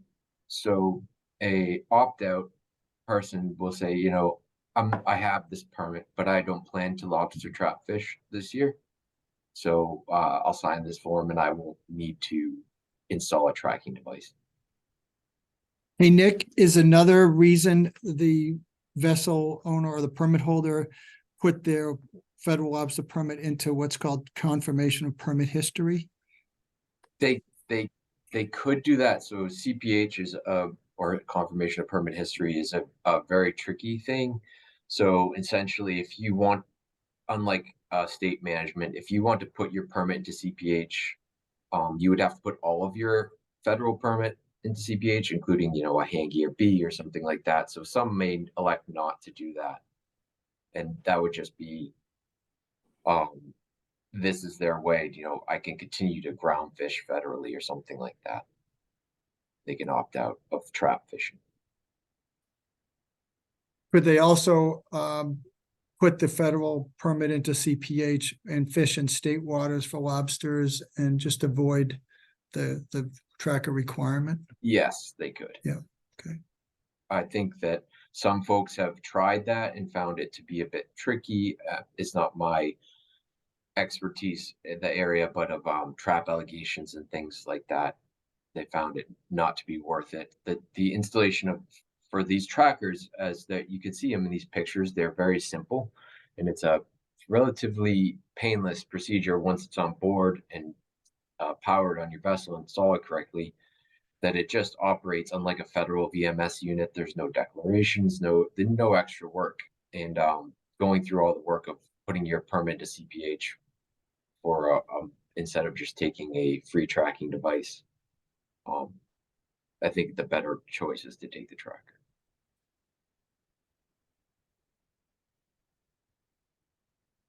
Questions for Nick? I have one. You're recognized. Thank you, Mr. Chairman. I saw nowhere in the review that you put together for us anything other than the term of lobster trap. So does this mean to me that black sea bass or other kinds of fish traps are not covered in this requirement? That's true. True. Thank you very much. Questions? Just, Mr. Chair, this is Khalil here. I have a question, but not with this. And when the time comes, I'd like to go back and ask Justin a question regarding the wind power. Yeah, Khalil. Well, let's wrap this one up and then we'll go back to wind energy. Exactly. That's right. Thank you. So any other questions for Nick? No further hands raised, Mr. Chair. Thank you, Nick, for your presentation, and I look forward to hearing from you, a year out from now. You can update us on how this program is moving along. Nick? Hello? Yeah, Ray, that's the plan. We'll come back in a year. Thank you. Thank you very much, Nick. Great presentation. Thank you for your time and effort. Okay, let's move back to the wind energy update. Khalil's got a question for Justin. Yeah, are you on, Justin? Yes, I am. Yep. Justin, that was a great report. And again, I had some kind of technical difficulty. I had my hand raised. I don't know what went on with my computer, but question, Justin, are there any data where, whether it's nationally or internationally, where once these wind farms have gone up and the intent was to have fishing taking place within these boundaries of the fish farms, the wind farms. Has there been any homeland security concerns, or after the fact, people were locked out of getting into those areas? Yeah, that's a good question, Khalil. So that's where the U.S. differs in terms of the way wind energy areas have been proposed for the commercial scale here compared to Europe. In most of Europe, the wind turbines are spaced much closer together than the 1 nautical mile spacing they're currently at here. And with that being said, most of the EU has excluded fishing from fishing within the wind farm areas over there. So that is one difference there. And there's just beginning to be some studies looking at, the potential for like congestion on the outside of the wind energy areas, or even within the wind energy areas for fishing in the UK. I know in some parts it's allowed, but again, I think there's data that remains to be seen with that yet. So there's no current report that I have available to look at that. And then I guess in terms of your second question regarding kind of like navigational concerns, is that your second question? Yes. Yeah, navigation. Yeah. So I know, the Coast Guard has looked at risk assessments. We actually had a conversation with them about 2 weeks ago about the Gulf of Maine, because we were looking at, potentially, depending on where their proposed navigation area is, maybe shifting that to potentially encourage BOEM to maybe have some leasing outside of some heavily fished areas. And what they were saying to us is, I asked them the question, if there would be any factor of, let's say, fishing congestion outside of the current draft wind energy area, is that considered in their current risk assessment? And it's currently not. According to where they decide where these, navigation fairways go. So that's something we're currently in discussion with the Coast Guard with, and we'll continue to be with them in terms of, evolving, what does risk look like within and around the wind energy areas. So we are currently in discussion with the Coast Guard with that. Okay, thank you. One last question, Justin. You don't have to go to it, but slide number 2, you showed a picture of a turbine, and you used the figure, and I missed it. 800 feet. What was 800 feet? Here, I have it right here. Oops. Let's see. Right here. That's it. When you include the tower and the blade, the maximum blade height, that's where that becomes 800 feet in terms of maximum height. I got you. Okay. Yep. And obviously that's a fixed, and I'm gonna have to look this up on my own. You don't have to do it, but I'm fascinated with the floating turbine. So, but I just wanted to ask a question about the 800 feet, but thank you. Justin, just to clarify, the image on the slide right now, is that an East Coast unit where we can actually see, because each of those blades coming out of New Bedford is about 300. Is that one of the 300-foot blades? Yes, that's correct, Dan. Yep. Yeah. Okay. Since we're back on, since this is Bill Amaro, is it proper to ask another couple of questions on this? I know we. Go right ahead, Bill. Thank you, Mr. Chairman. Concerning the floating array, and I'm glad Khalil just brought it up. He wants to find out more about it. So do I.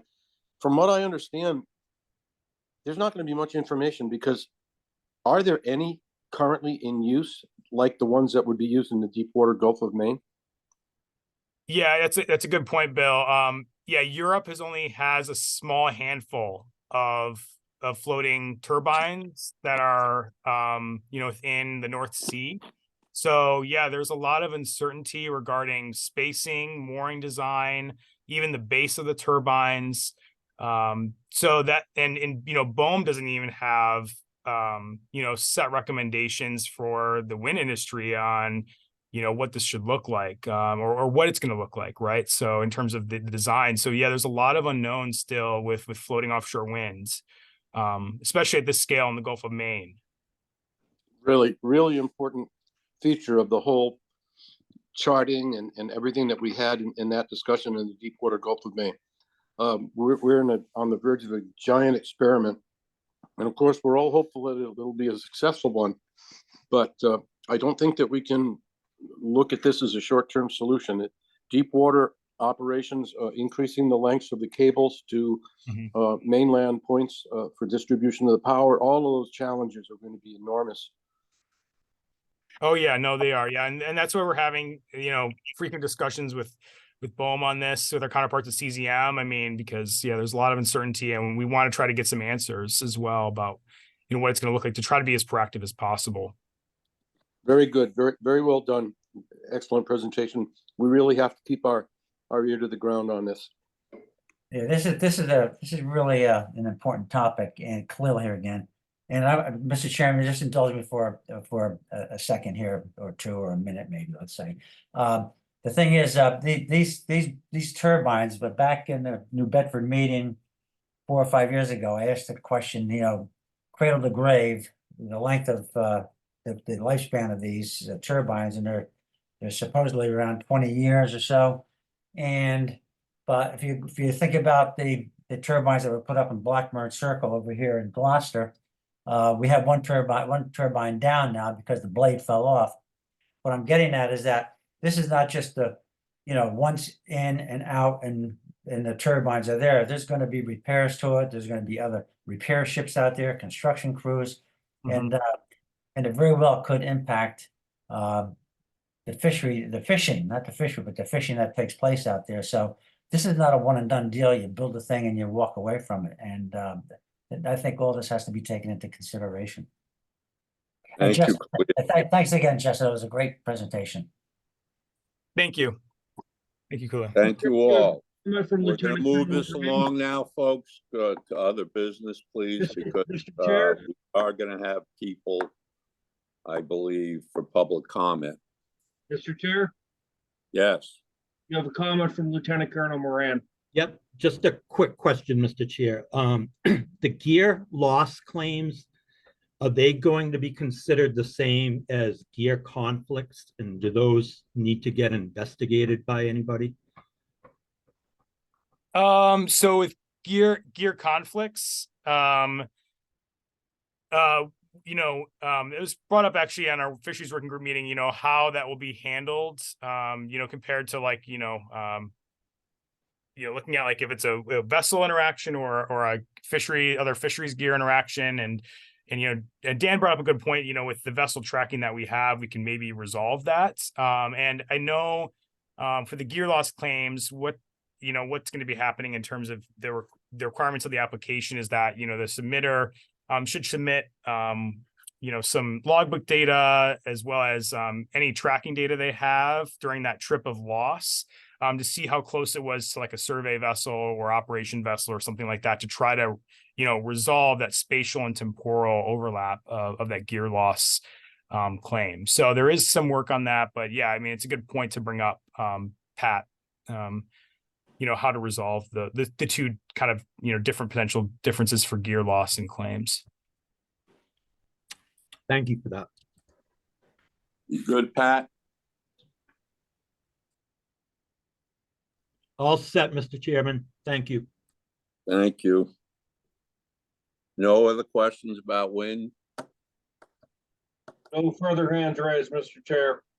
Thank you, Jared. We'll move this along to other business, future business meeting dates, and that's posted on the agenda. Yeah, I just wanted to confirm for the commission members that these are the dates we are tentatively moving forward with here: February 13th, March 19th, April 23rd, May 21, June 18. The next two meetings will be on Zoom, given our general desire to avoid in-person wintertime meetings, given we've had to cancel and rearrange schedules in the past due to winter weather conditions, and it's just better to have it on. Hold those virtually. Then we'll be looking to hold as many of the three springtime meetings as possible in person, schedules permitting.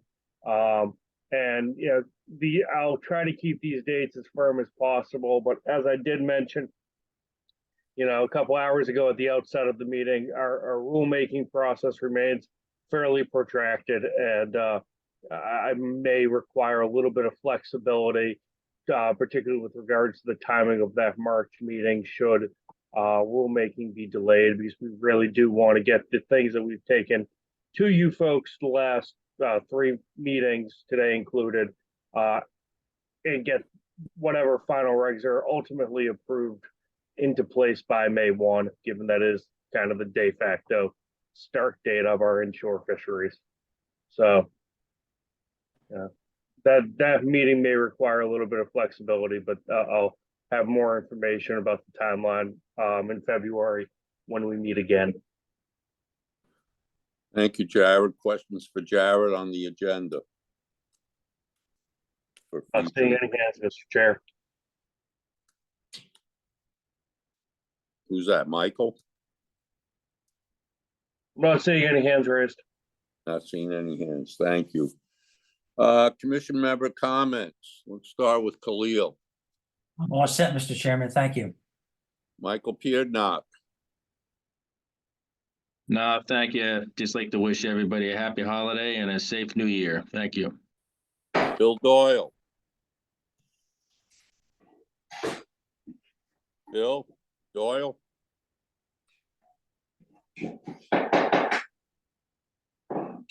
Bill Amaru. Happy holidays and a happy new year to everyone. Shelley Edmondson. Thanks, Ray. Just happy holidays as well. Suki. Suki Sawyer. All set, Ray. Thanks. Thank you. Chris McGuire. Yeah, thanks, Mr. Chairman. Just thanks to the commissioner and the director for the warm welcome. And I got quite a few emails from folks on the commission, and I look forward to participating and meeting everybody in person when that time comes around. And happy holidays.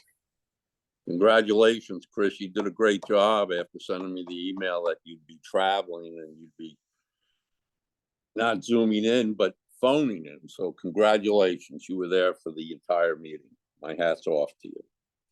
I would just like to wish my fellow commission members, DMF staff, a safe, enjoyable, happy holiday season. And I'll move it along to public comment. Jared, how many people have you got on?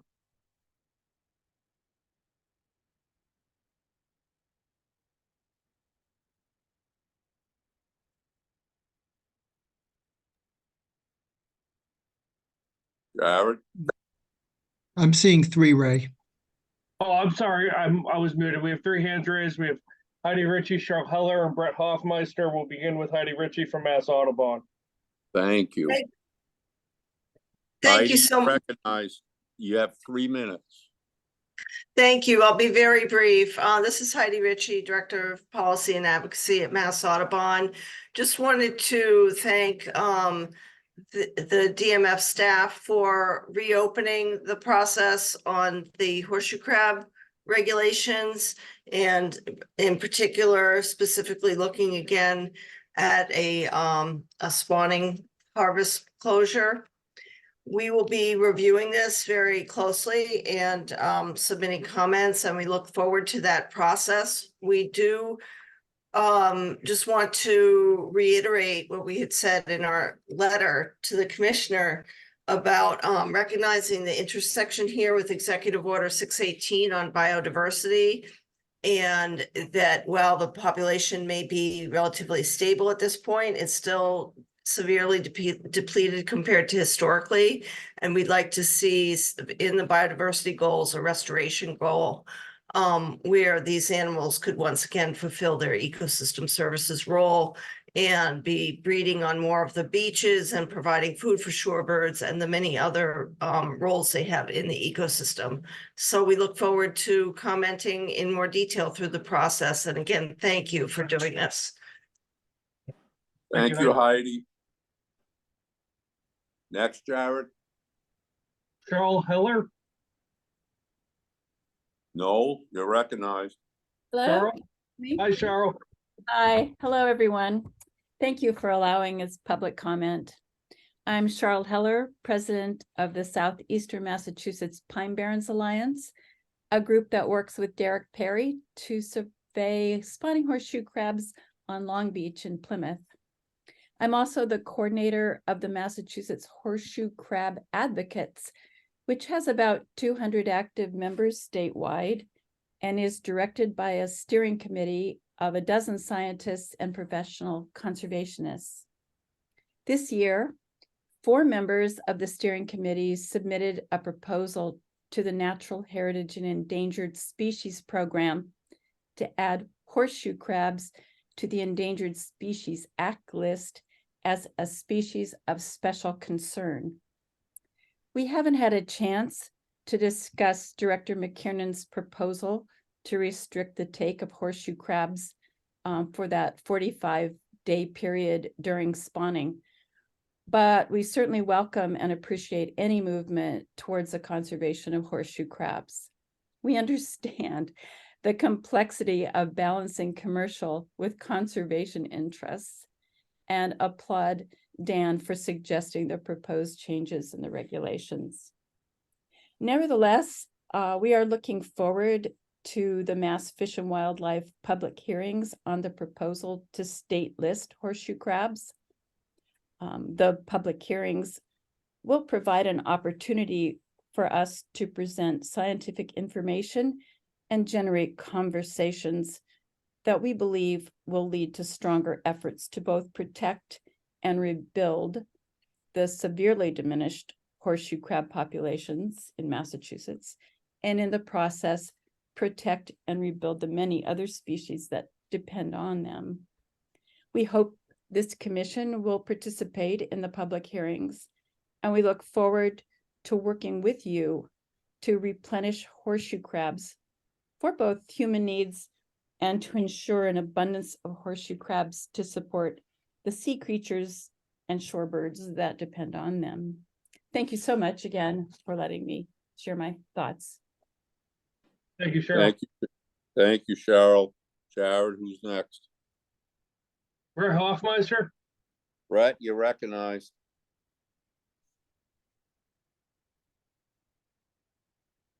Brett, you're muted. You have to unmute yourself. There we go. Thank you, Mr. Chair. Do you hear me now? Yes. Brett. Excellent. Brett Hoffmeister, I'm the LEL production manager at Associates of Cape Cod. For the benefit of the some of the new members, I'm going to be a little redundant here, but Associates of Cape Cod has been in Falmouth, Massachusetts. 2024 will be celebrating 50 years as one of 4 companies in the United States that supplies not only this country, but much of the world with this critical assay derived from the blood of the horseshoe crabs. I'm very proud of that fact that our founder really got this license by the FDA and is now the gold standard around the world. And since the beginning, conservation has been a part of the fabric of our organization, starting with the return to sea policy and then dating back to the year 2000 when with Frank Germano and Dr. Davinsky, we started entering into the Renacrab program. Since then, we've got our aquaculture projects and have worked with the DMF closely through many changes that have seen some great increases in horseshoe crabs and some wonderful trends in the past 10 years. Obviously, the past 2 years have seen unprecedented harvest. We've seen a great number of horseshoe crabs coming off the beach during spawning, and we've seen mortality events that we haven't seen in the past. So we share your concern from the DMF and the conservationists for these animals that contribute so much to human health. And it's with that in mind, I think we need to also look at historically what happens with human beings and you know, historically, humans live to 35, 40, maybe 50 years old. And it's just in the past 100 years that modern medicine has turned that into an average age of approaching 80.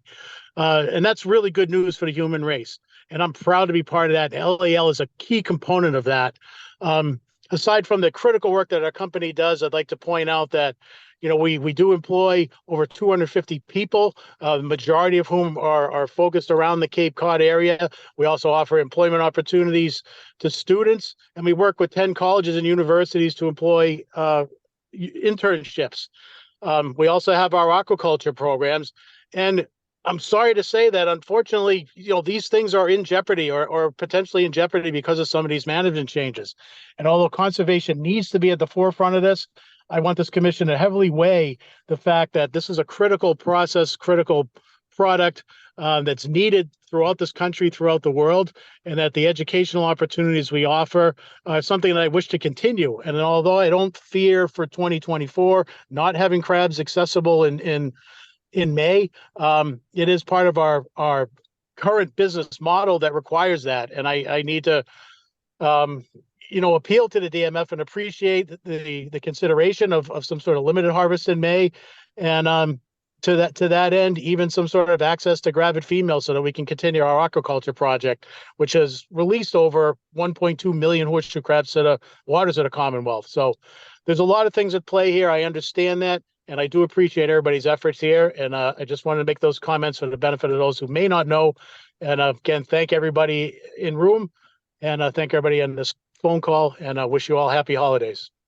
Thank you, Brett. And you will have a chance to talk at public hearings and bring this forward to commission members. Thank you very much. Phil Michaud? Phil, you're recognized. Yes, good afternoon. Am I being heard well?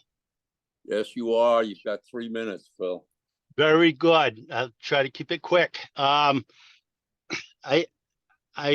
just sat through the meeting, and horseshoe crabs is what a fantastic resource. The fact that we're returning them to the ocean, it's we're witnessing zero mortality. I'd like to see more research done on this.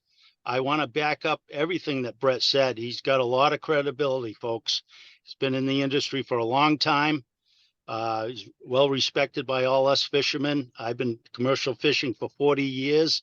I'm hearing people state that the horseshoe crab is depleted, or they want to put it on an endangered species list. I'd love to see the science on this, because I'm out on the water witnessing the last 40 years.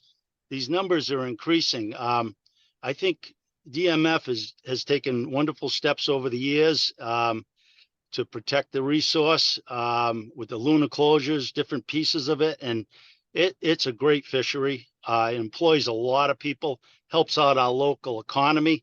And I'm all for it.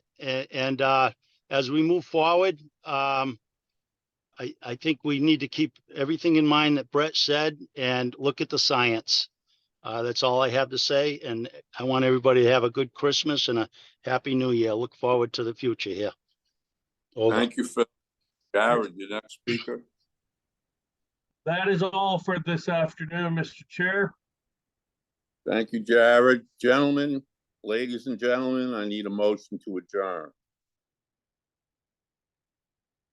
Motion to adjourn. Go ahead. Suki just made the motion to adjourn. Do I hear a second? I'll second. So moved. Thank you all. Enjoy the holiday season.